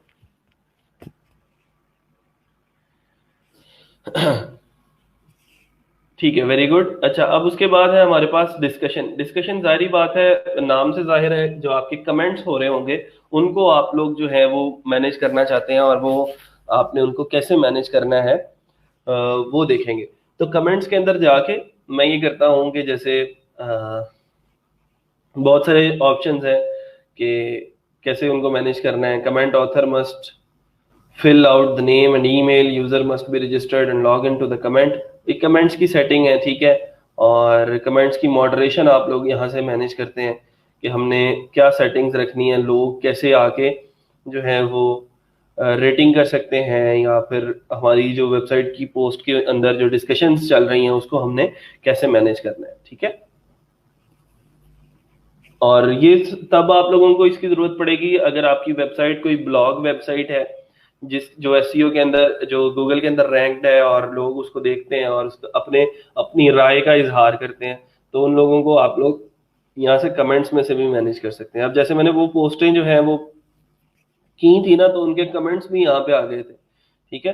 तो उन कमेंट्स को मैं अप्रूव करना चाहता हूँ, डी अप्रूव करना चाहता हूँ, स्पैम में डालना चाहता हूँ या ट्रैश में डालना चाहता हूँ, तो मैं यहाँ से उनको मैनेज कर सकता हूँ। जैसे मैंने सबको सिलेक्ट किया और मार्क एज स्पैम कर दूं या मूव टू ट्रैश कर दूं, तो वो सारे के सारे ट्रैश में चले गए। अच्छा, फिर उसके बाद हमारे पास जो चीज़ें हैं बाकी सेटिंग्स के अंदर, मीडिया सेटिंग्स है। मीडिया सेटिंग्स भी सारी बात है हमारे ये पिक्चर्स के साथ रिलेटेड है कि उनकी सेटिंग्स कैसी होगी।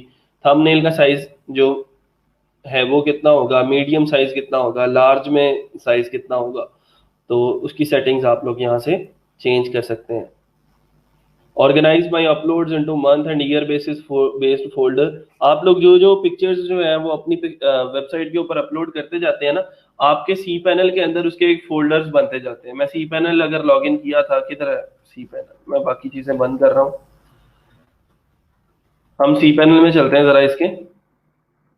जो एसईओ ग्रोथ डॉट टूल्स का सी पैनल है /WP, सॉरी WP नहीं, सी पैनल, ठीक है। थोड़ा सा उसका भी नो हाउ आप लोगों को डिटेल में बता देता हूँ। मीडिया की सेटिंग्स, यहाँ पे एक चेक लगा हुआ है, उसका मतलब है वो कह रहा है कि organize my uploads into month and year based folder. तो मैं इसको लॉगिन करता हूँ जरा। बताना ये चाहता हूँ कि वर्डप्रेस हमारी चीजों को कैसे कैसे मैनेज करता है। मैं मीडिया के अंदर आया हूँ और मीडिया के अंदर कितनी पिक्चर्स हैं अभी हमारे पास, अभी ये 3 4 या 5 पिक्चर्स हमने अपलोड की हैं। इनको बैकएंड के ऊपर वर्डप्रेस ने कैसे मैनेज किया है, तो सी पैनल के अंदर ये फाइल मैनेजर है हमारा, और फाइल मैनेजर के अंदर आप लोगों को मैंने बताया था कि जो रूट डायरेक्टरी होती है, जो मेन रूट डायरेक्टरी होती है, वो कौन सी होती है, वो होती है public_html। तो public_html में जाते हैं और इसके अंदर ये वर्डप्रेस हमारा इंस्टॉल्ड है। तो अब वो इमेजेस ढूंढने हैं हमने अगर, तो वो इमेजेस हमें कहाँ मिलेंगे, WP कंटेंट में। और ये हमारे WP कंटेंट के अंदर सारा जो कंटेंट है हमारी साइट का वो मौजूद होता है। कहाँ पे गए हम सबसे पहले, पब्लिक HTML और उसके बाद WP कंटेंट। उसके अंदर ये प्लगइन्स हैं जो हमने अभी तक इंस्टॉल किए हैं। मैं प्लगइन्स के अंदर क्लिक करता हूँ तो देखें जरा, ये वही प्लगइन्स हैं, क्लासिक एडिटर, कॉन्टैक्ट फॉर्म 7 और वर्डप्रेस इंपोर्टर जो हमने आज डिस्कस किया। मैं इसको जरा प्लगइन्स वाला सेक्शन आप लोगों को दोबारा से दिखा देता हूँ। तो देखें जरा, कॉन्टैक्ट फॉर्म 7 इधर था, तो इधर है कॉन्टैक्ट फॉर्म 7, ये देखें जी। फिर उसके बाद क्लासिक एडिटर है, हेलो डॉली है, वर्डप्रेस इंपोर्टर है जो हमने आज क्यूटीन की पोस्ट को इंपोर्ट करने के लिए यूज किया, अकिस्मत है जो एंटी स्पैम है, अकिस्मत। तो ये सारे के सारे प्लगइन्स यहाँ पे मौजूद है।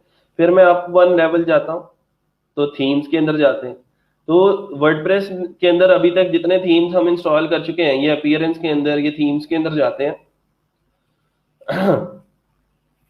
तो 2017, 2019 और 2020 अभी तक मेरे पास थीम्स में शो हो रहे हैं। तो यहाँ पे जब मैंने थीम्स के फोल्डर के अंदर आया, ये WP कंटेंट में, ये थीम्स में, तो देखें 2019, 17 और 2020 ये मेरे पास इनके फोल्डर्स यहाँ पे बने पड़े हैं। मैं जब चाहूँ इनके अंदर जाके इनकी कोर फाइल्स को जाके चेंज कर सकता हूँ। जैसे ये functions.php है, header.php है, तो इसके अंदर जब भी मुझे कोड करने की जरूरत पड़ती है तो मैं इसको यहाँ से मैनेज कर सकता हूँ। फिर उसके बाद अगली चीज पे आते हैं, अप वन लेवल, फिर अप वन लेवल। तो ये हमारे पास है अपलोड्स। तो अपलोड्स के अंदर क्या होता है कि जितने भी अपलोड्स हम करते हैं अपनी वेबसाइट के ऊपर, कोई इमेजेस अपलोड करते हैं, कोई पीडीएफ अपलोड करते हैं या कोई वीडियोस वगैरह अपलोड करते हैं, तो वो यहाँ पे ईयर वाइज पहले मैनेज होती है। देखिए पहले एक ईयर का फोल्डर है, अगर 2019 में मैंने अगर कोई पिक्चर अपलोड की होती तो यहाँ पे एक और फोल्डर बना होता 2019 का, लेकिन कोई नहीं की थी पहले, तो 2020 का फोल्डर है। अब 2020 के फोल्डर के अंदर मंथ वाइज डेटा जो है वो मंथ वाइज फोल्डर अटैच्ड है। मतलब 8th मंथ में कौन से पिक्चर्स अपलोड की थी, 9th मंथ में कौन सी अपलोड की हैं। अगर मैं 8th में जाता हूं तो देखें जरा, ये वो इमेजेस हैं जो हम अपलोड कर चुके हैं, ठीक है। ये सारी की सारी इमेजेस हमने कभी ना कभी किसी ना किसी तरीके से अपलोड की हैं और बाद में देन हमने उनको रिमूव कर दिया। असल में ये वेबसाइट पहले भी ऑलरेडी चल रही थी, तो अभी आप लोगों को यहाँ पे मीडिया में तो वो 4 इमेजेस ही नजर आएंगी, लेकिन मैं कुछ इमेजेस को अपलोड करके डिलीट भी कर चुका हूँ, ठीक है। तो वो अभी भी यहाँ पे मौजूद है, ठीक है जी। फिर अप वन लेवल चलते हैं। तो ये 9th मंथ है हमारा। तो 9th मंथ में हमारे पास ये पिक्चर्स जो है वो मौजूद है, इनकी टाइप भी मौजूद है और इनकी परमिशन वगैरह सारी की, मतलब ये है कि बैकएंड के ऊपर सारी की सारी चीजें मैनेज हो रही होती हैं। अगर हम इंडिविजुअली वेबसाइट बनाएं और तो फिर हमें ये सारी की सारी फाइल्स आपस में लिंक करनी पड़ेंगी, फोल्डर्स बनाने पड़ेंगे एंड सो ऑन। बड़ा लंबा चौड़ा काम है, लेकिन वर्डप्रेस ने हमारी जिंदगी को थोड़ा सा आसान कर दिया है और वर्डप्रेस ने इन चीजों को मैनेज करना जो है वो हमारे लिए इंतहाई आसान कर दिया। मीडिया की सेटिंग्स के बाद हम चलते हैं परमालिंक्स की तरफ। परमालिंक्स हम ऑलरेडी भी डिस्कस कर चुके हैं, लेकिन थोड़ा सा और डिटेल के अंदर पढ़ लेते हैं। मैंने आप लोगों को बताया था कि परमालिंक स्ट्रक्चर हम लोग यहाँ से चेंज कर सकते हैं और अपनी मर्जी से हम ये चाहते हैं कि लोग हमारे कंटेंट को कैसे विजिट करें। जैसे मैंने सीधा सीधा लिखा SEOgrowth.tools/blog, ठीक है। तो लोगों को याद था कि यार ये SEOgrowth.tools/blog के पेज के ऊपर इनकी नई नई पोस्टें आती रहती हैं, तो वो सिंपल लिखेंगे और यहाँ पे आ जाएंगे और गूगल के अंदर भी मेरा यही यूआरएल इंडेक्स हुआ होगा। अब कल कल को जाके मैंने क्या किया, ये सारे का सारा कंटेंट जो है वो मैंने चेंज कर दिया। मैंने अपना ब्लॉग पेज ही चेंज कर दिया। मैंने कहा जी नई पोस्टें जितनी भी है ना, अब वो ब्लॉग के पेज पे शो नहीं होंगी, अब वो अपडेट्स का कोई पेज बना लिया मैंने और उसके ऊपर वो शो करवाया करूंगा, ठीक है। तो उससे क्या होगा, अब यूजर्स जो पुराने लेट सपोज 1 लाख की मार्केट आ रही थी, 1 लाख ऑडियंस मेरी वेबसाइट पे आ रही थी, अब वो उन सबको तो यही पता है कि SEOgrowth.tools/blog पे जाना है। हमने उसका यूआरएल चेंज करके अपडेट्स कर दिया, ठीक है। अच्छा, अपडेट्स के ऊपर जो है अभी तो मैंने कंटेंट नहीं डाला, मैं यहाँ से एक पेज बना लेता हूँ लेट सपोज, या इसका यूआरएल चेंज कर लेते हैं, प्लेन कर लो, इसका पोस्ट कर लो। ये मैं पेजेस के ऊपर जाता हूँ या पोस्ट के ऊपर जाता हूँ, ये ऑलरेडी भी हमने डिस्कस किया था।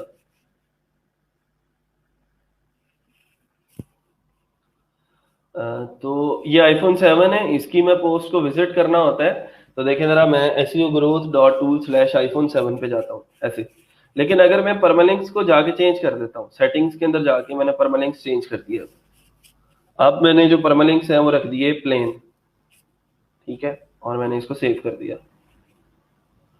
तो अब मुझे तो पता था कि मेरे iPhone 7 पे जाना है, अब नए वाले जो सीन है उसका तो मुझे नहीं पता। तो अब मुझे ये एरर आएगा कि 404 नॉट फाउंड। आप जिस यूआरएल को एक्सेस करने की कोशिश कर रहे हैं उसके ऊपर कुछ भी मौजूद नहीं है, ठीक है। तो इस तरह का कोई एरर जो है वो मुझे शो शो करवा दिया जाएगा। अब वो नया जो पेज है, जैसे मैं पोस्ट के ऊपर जाता हूं, अब वो जो पेज है वो किस यूआरएल पे पड़ा है, मैं दोबारा से इसको व्यू करता हूं यहां से। तो देखें जरा, अब उसका वो क्या है जी, post is equal to 21, P is equal to 21, ये वो उसका जो है वो यूआरएल बन चुका है। तो मैंने यूआरएल चेंज कर दिया उनको बगैर बताए। तो इसकी वजह से जो लोग मेरे इस यूआरएल के ऊपर आ रहे थे वो सारे के सारे जो हैं वो अब इस पेज पे लैंड करेंगे और उनको कुछ भी नजर नहीं आएगा। तो यहाँ पे सवाल, जैसे अभी ये नासिर ने पूछा कि sir why there are different types of permalinks, तो हर एक वेबसाइट की डिफरेंट नीश होती है। कुछ वेबसाइट्स ऐसी होती हैं जिनके ऊपर उन्होंने हर 1 मिनट के बाद एक पोस्ट करनी है, हर 5 मिनट बाद, हर 10 मिनट बाद, हर 20 मिनट बाद या हर 1 घंटे बाद एक पोस्ट करनी होती है।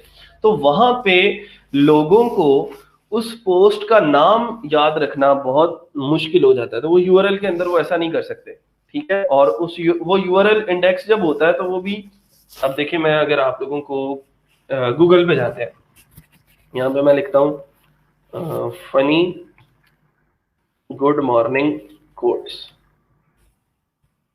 ठीक है, मैंने कुछ ऐसा लिखा और यहाँ पे जो यूआरएल यहाँ पे आ रहा है वो है जी, जो पहली वेबसाइट आ रही है वो है wiseoldsayings.com/something like that। यहाँ पे अगली जो कोट्स वेबसाइट आ रही है वो अपनी वेबसाइट है qteen.me, funny good morning quotes. अब कुछ लोग जो हैं qteen.me/funny good morning quotes। इसका मतलब उनको फनी गुड मॉर्निंग कोट्स जो है वो चाहिए थी, वो आ गई। अब अगर यहाँ पे मैंने इसका जो यूआरएल है वो रखा होता /p=273 या 254, इस तरह का कुछ लिखा हुआ होता, तो वो यूजर के लिए फाइंड करना मुश्किल हो जाता और वो चीजें खराब हो जाती। वो तो अच्छी चीज ये है कि हमने उसको रीडायरेक्ट किया हुआ है कि वो दोबारा से मेन पेज के ऊपर ही रीडायरेक्ट हो जाती है। लेकिन इन सारी की सारी चीजों को मैनेज कर, हर एक वेबसाइट का अपना अपना, अब जैसे आप ARY की वेबसाइट देख लें, ठीक है, ARY न्यूज,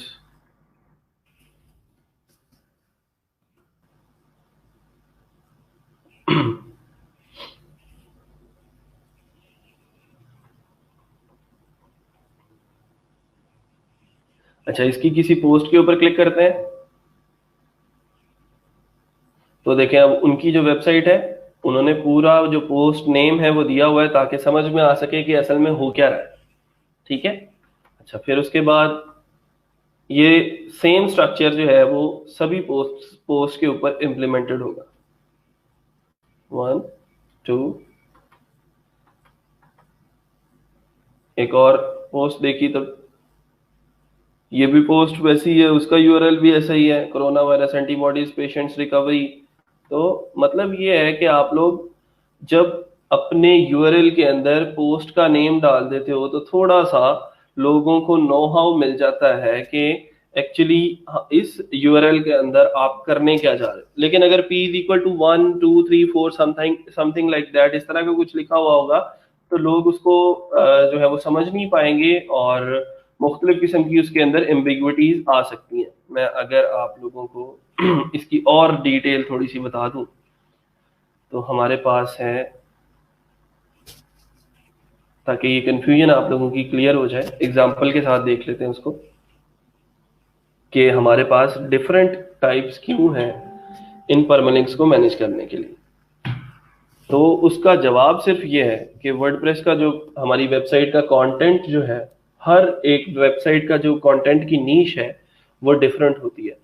कुछ वेबसाइट्स होती हैं ब्लॉग वेबसाइट्स, कुछ वेबसाइट्स होती हैं जिनके ऊपर हमने आर्टिकल्स पब्लिश करने होते हैं, कुछ वेबसाइट्स के ऊपर प्रोडक्ट्स पब्लिश करनी होती हैं एंड सो ऑन। तो हमारे पास परमालिंक्स ये हैं।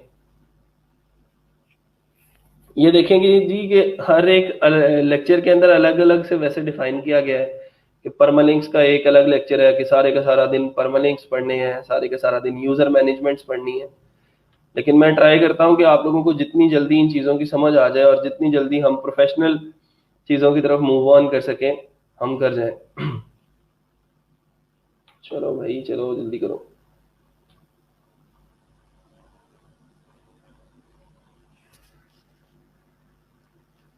पोर्टफोलियो वेबसाइट के लिए क्या परमालिंक सेट करें? यही पोस्ट नेम ही चलेगा उसके लिए।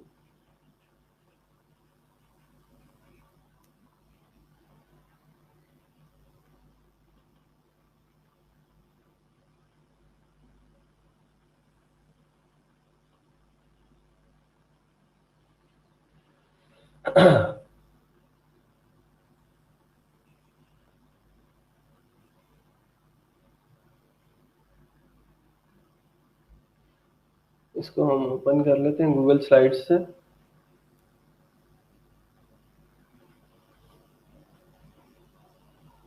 ये देखें, URLs of the content you publish on your WordPress website are known as the permalinks. Permalinks are what people enter into their browser address bar to view one of your pages। ठीक है, जैसे मैंने लिखा कि seogrowth.tools/blog, तो ये इसका permalink है। इसी तरह हर एक कैटेगरी पेज का, हर एक जो है आपकी जो आपका है पोस्ट पेज, उसका हर एक का एक परमालिंक स्ट्रक्चर है। ठीक है, तो उसको जब आप लोग चेंज करते हो तो फिर वो एरर देता है इस तरह का।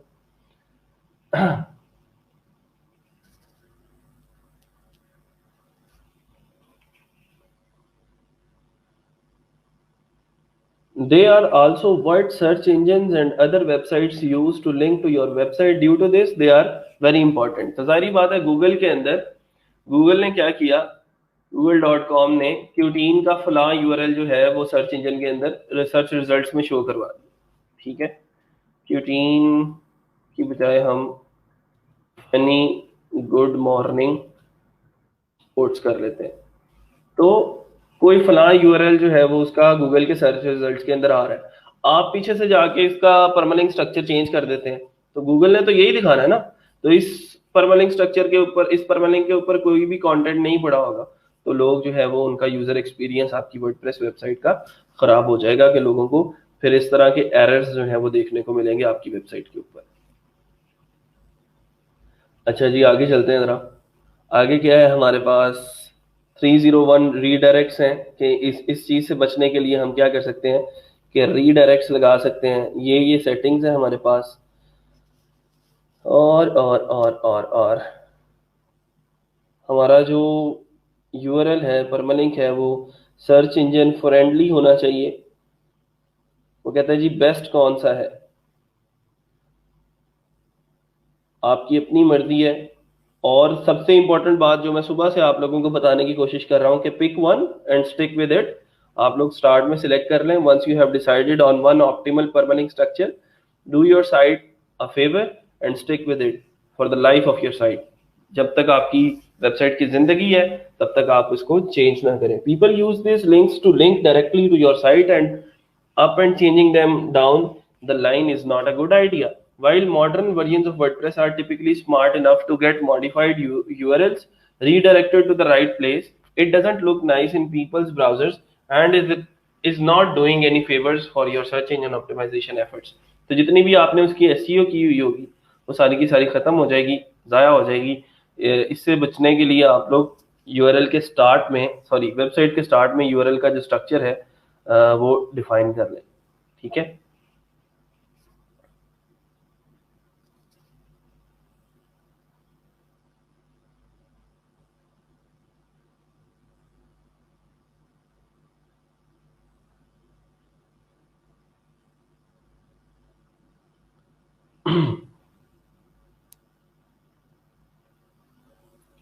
ठीक है, ये वही बातें हैं जो हम पढ़ चुके हैं। इसके बारे में मैं आप लोगों को बता देता हूँ। जैसे हमारे पास एक प्लगइन है जिसका नाम है 301 रीडायरेक्ट्स। ठीक है, मैं क्या करता हूँ यहाँ पे देखिएगा, मैं लिख रहा हूँ qteen.com। मैंने क्या लिखा, qteen.com। इसको मैंने एंटर किया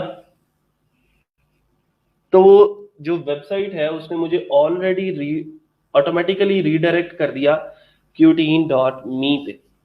qteen.com भी मेरी है, qteen.me भी मेरी है। ठीक है,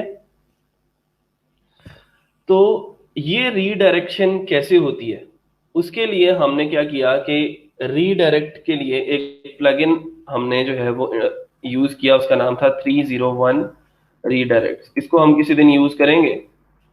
301 रीडायरेक्ट्स का जो प्लगइन है, यहाँ से आप लिख दो, इसके आगे लिख देते हैं हम प्लगइन वर्डप्रेस।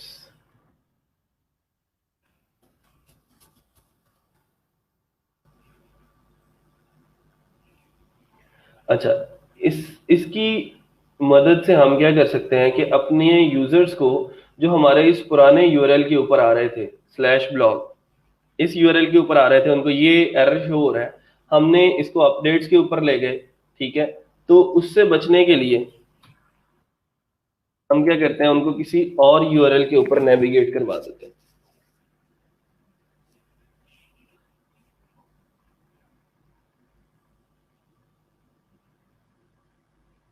ठीक है, अब ये देखें, ये ब्लॉग का पेज है, तो ब्लॉग के पेज की अब उसको आईडी लग चुकी है, page underscore ID is equal to 1021। क्यों? क्योंकि हमने इसका परमानेंट स्ट्रक्चर जो है वो चेंज कर दिया था।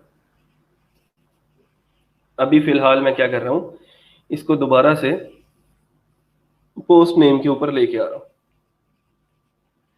यहां से मैंने पोस्ट नेम सेलेक्ट किया और सेव चेंजेस कर दिया। ठीक है, अच्छा, अब मैं ये चाहता हूं कि मेरी वेबसाइट का ये 301 का जो प्लगइन है, आप लोग इसको जाके इंस्टॉल कर सकते हैं अपने प्लगइन्स वाले सेक्शन के अंदर। मैं कर ही देता हूं, चलें।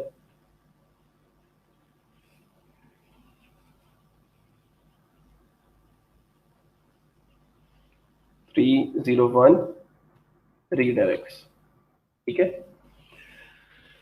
यही है आई थिंक सो।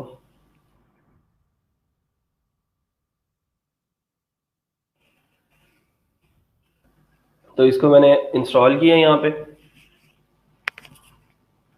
और एक्टिवेट कर लिया।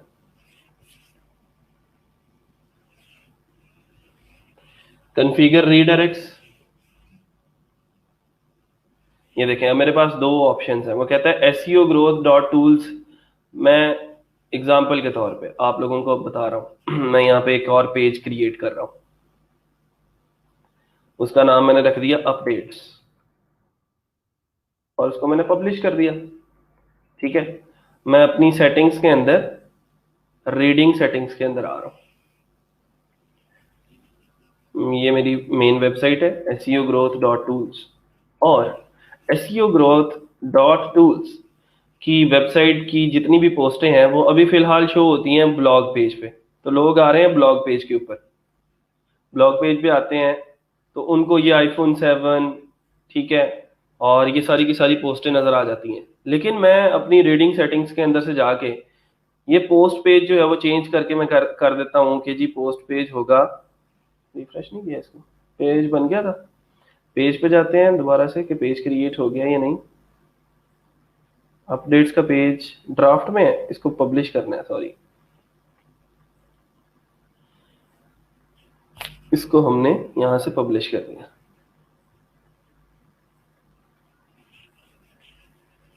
अच्छा जी, ये अपडेट्स का पेज जो है वो पब्लिश हो गया। अब मैं सेटिंग्स के अंदर जाके वो सेटिंग्स जो थी वो चेंज कर देता हूँ और मैं कहता हूँ कि अब वो सारी की सारी जो पोस्टें हैं वो अपडेट्स के पेज पे शो होंगी, ब्लॉग के पेज पे शो नहीं होंगी। तो यहाँ से मैंने अपडेट सेलेक्ट कर लिया कि पोस्ट पेज अब मेरा अपडेट्स है, सेव चेंजेस कर दी। तो अब जब लोग आएंगे ना मेरी उन पोस्टों को देखने की, यार मैं ब्लॉग के पेज पे चलता हूँ उनके, तो ब्लॉग के पेज के ऊपर मुझे आईफोन 7 और ये सारा कुछ नजर आ जाएगा। तो अब उनको ब्लॉग पेज नजर आएगा बिल्कुल खाली। अब मैं ये चाहता हूं कि जो लोग ब्लॉग के पेज के ऊपर आए वो ऑटोमेटिकली रीडायरेक्ट हो जाए अपडेट्स के पेज के ऊपर। तो मैं क्या लिखूंगा, मैं यहाँ से पेजेस के अंदर जाके जो अपडेट्स वाला पेज है उसका मैं यूआरएल कॉपी कर लेता हूँ। ये अपडेट्स वाला पेज है, इसको मैंने व्यू किया, ये इसका यूआरएल है, ये कॉपी कर लिया जिसके ऊपर ये अब सारी पोस्टें जो है वो शो हो रही हैं। और मैं आ गया अपने रीडायरेक्ट्स के अंदर। अच्छा, रीडायरेक्ट्स कहाँ पे मिलेंगे अब मुझे, ये सेटिंग्स के अंदर एक नया ऑप्शन क्रिएट हो गया है रीडायरेक्ट्स का, 301 रीडायरेक्ट्स।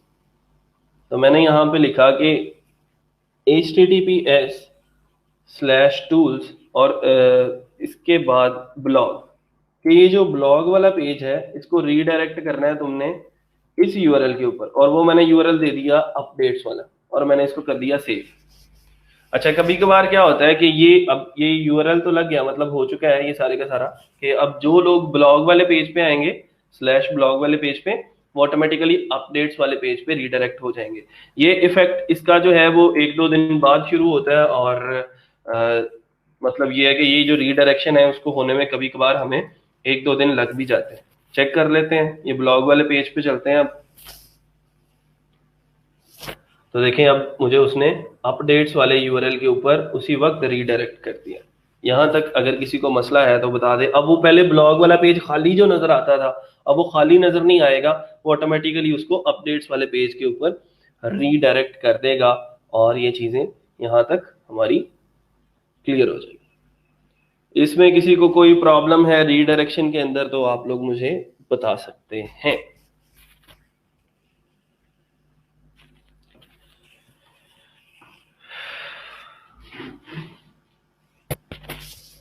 समझ में आ गई है मैं उस वक्त से परमालिंक्स की बात क्यों कर रहा था, कि बजाय इसके कि यूजर को एक खाली पेज नजर आए हम उसको क्या करते हैं कि रीडायरेक्शन के जरिए अपनी पेज का, अपनी वेबसाइट का जो लेआउट है वो ठीक रखने के लिए हम रीडायरेक्ट्स का जो प्लगइन है वो यूज कर लेते हैं। किसी को कोई मसला है यहाँ तक, कोई प्रॉब्लम है आज के लेक्चर में तो वो बता दें। हमारा जो वर्डप्रेस का जो डैशबोर्ड है वो कंप्लीट हो चुका है।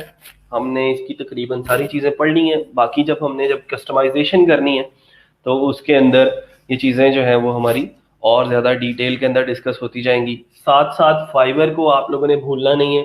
फाइवर के ऊपर आप लोगों ने अपनी गिग्स अपडेट करते जाना है। अगले जो अब फ्राइडे आएगा उस फ्राइडे को आप लोगों ने ये जो है मैंने आप लोगों की 3 से 4 गिग्स चेक कर रही हैं। ये जो चीज़ें मैं पढ़ा रहा हूँ ये असल में आप लोगों की स्किल लेवल इंक्रीज हो रहा है।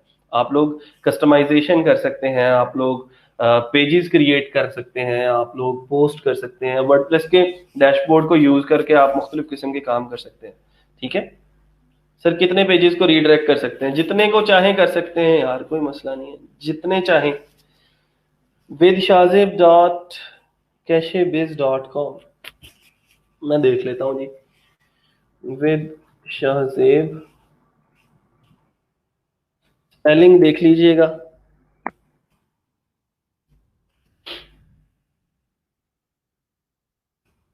डॉट कैशे बिज डॉट कॉम।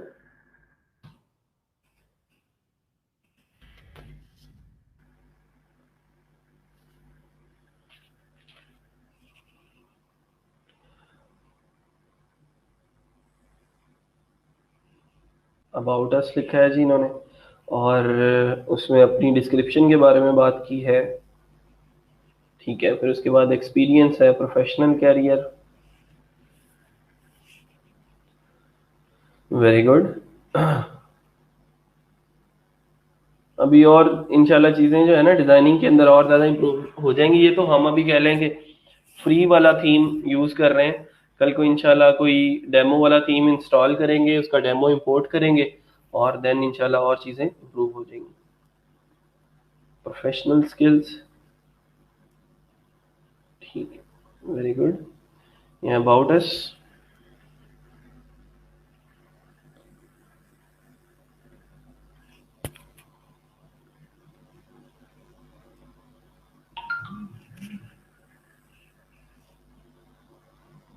फीडबैक आ गया आपका, ठीक है, गुड। और ये है जी ब्लॉग। ये सेम ऐसे ही होगी जी, डोमेन टू डोमेन रीडायरेक्शन भी आपने ऐसे ही करनी है। जैसे ये रीडायरेक्ट का पेज है, किधर गया? आप चाहते हैं कि यहाँ से मैं ऐड न्यू रीडायरेक्ट रूल, नया रूल लिखता हूँ, SEO growth डॉट टूल्स, यहाँ पे कुछ भी ना लिखें, ठीक है, यहाँ पे वो नई डोमेन डालना है। तो SEO growth डॉट टूल्स पे जो भी आएगा बंदा वो किसी फलां URL के ऊपर जो नई डोमेन का URL है उसके ऊपर सेव कर दें उसको, बस इतना सा काम है, तो डोमेन टू डोमेन रीडायरेक्शन हो जाएगी। ठीक है जी, बेहतरीन है जी शाहजेब, शाबाश, अच्छा काम किया आपने। इंशाल्लाह कल कल से और ज़्यादा इम्प्रूवमेंट आएगी आपके इस काम के अंदर, आपके स्किल लेवल के अंदर, आपके डिज़ाइनिंग के अंदर, कलर स्कीम के अंदर, क्योंकि कल हम इंशाल्लाह WP ओशन के ऊपर काम करेंगे और इसी तरह के और बहुत सारे थीम्स हैं वर्डप्रेस के, एस्ट्रा है, और जिनके ऊपर हम कल से इंशाल्लाह काम करने जा रहे हैं और कस्टमाइजेशन उनकी करने जा रहे हैं। तो कोई भी वेबसाइट पकड़ लेंगे और उसकी कॉपी करना शुरू करेंगे, ठीक है, तो वो चीज़ें और क्लियर हो जाएंगी। ठीक है जी, मैंने देख लिया शाहजेब, वेरी गुड। और कोई सवाल है किसी का? सर प्लीज एक दफ़ा laborpk.com देख लें, देख लें जी, उसको क्या मसला है, पहले भी देखी हुई है।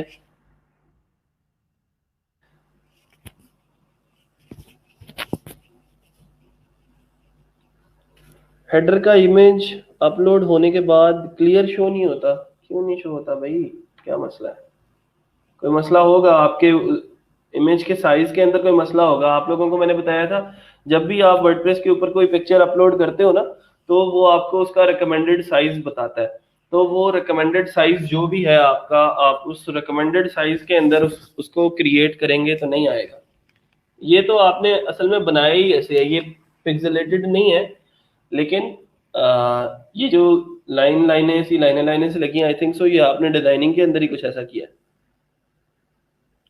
सर लोकल होस्ट का C panel PHP my admin होता है? नहीं, लोकल होस्ट का सी पैनल आपकी अपनी डायरेक्टरी होती है, सी, ये जो आप जाते हो यहाँ पे आप उनको दिस PC और ये लोकल डिस्क सी, फिर उसके बाद जैप, और ये एच टी डॉक्स। ये एच टी डॉक्स के अंदर आपकी कोर फाइल्स पड़ी होती हैं। यही आपका सी पैनल है लोकल होस्ट में, ठीक है। यहाँ पे आपका वर्डप्रेस का फोल्डर है जहाँ पे, तो ये देखें, ये डब्ल्यू पी कॉन्टेंट जो मैंने आपको वहाँ पे लाइव सर्वर पे दिखाई थी, वो यहाँ पे आप लोगों को डब्ल्यू पी कॉन्टेंट जो है वो लोकल होस्ट में मिल रहा है। इसमें प्लगइन्स का फोल्डर जैसे उसमें था वैसे इसमें है। जैसे उसमें थीम का फोल्डर था वैसे इसमें है। फिर उसके बाद आपके अपलोड्स हैं, तो अपलोड्स में आपके 2028 मंथ में जो भी पिक्चर अपलोड हुई थी वो यहाँ पे आ जाएगी। तो ये सारे का सारा सेम स्ट्रक्चर यहाँ पे आप लोगों को सी पैनल का मिल जाएगा। हाँ जी, ये आपकी डिजाइनिंग में ही मसला है, इसको फिक्स करो। ये वर्डप्रेस का कोई इशू नहीं है, वर्डप्रेस ने ठीक अपलोड किया है। ठीक है जी, फिर आज के लिए इतना ही। इंशाल्लाह मिलते हैं छोटी सी ब्रेक के बाद। अपना और अपने घर वालों का ख्याल रखिएगा। अल्लाह हाफिज। कल को इंशाल्लाह हम कोई वेबसाइट देखेंगे जिसको कॉपी करना स्टार्ट करेंगे, फिर उसके बाद हमारी और चीज़ें जो है वो आहिस्ता आहिस्ता क्लियर हो जाएंगी। ठीक है जी, अल्लाह हाफिज, गुड नाइट।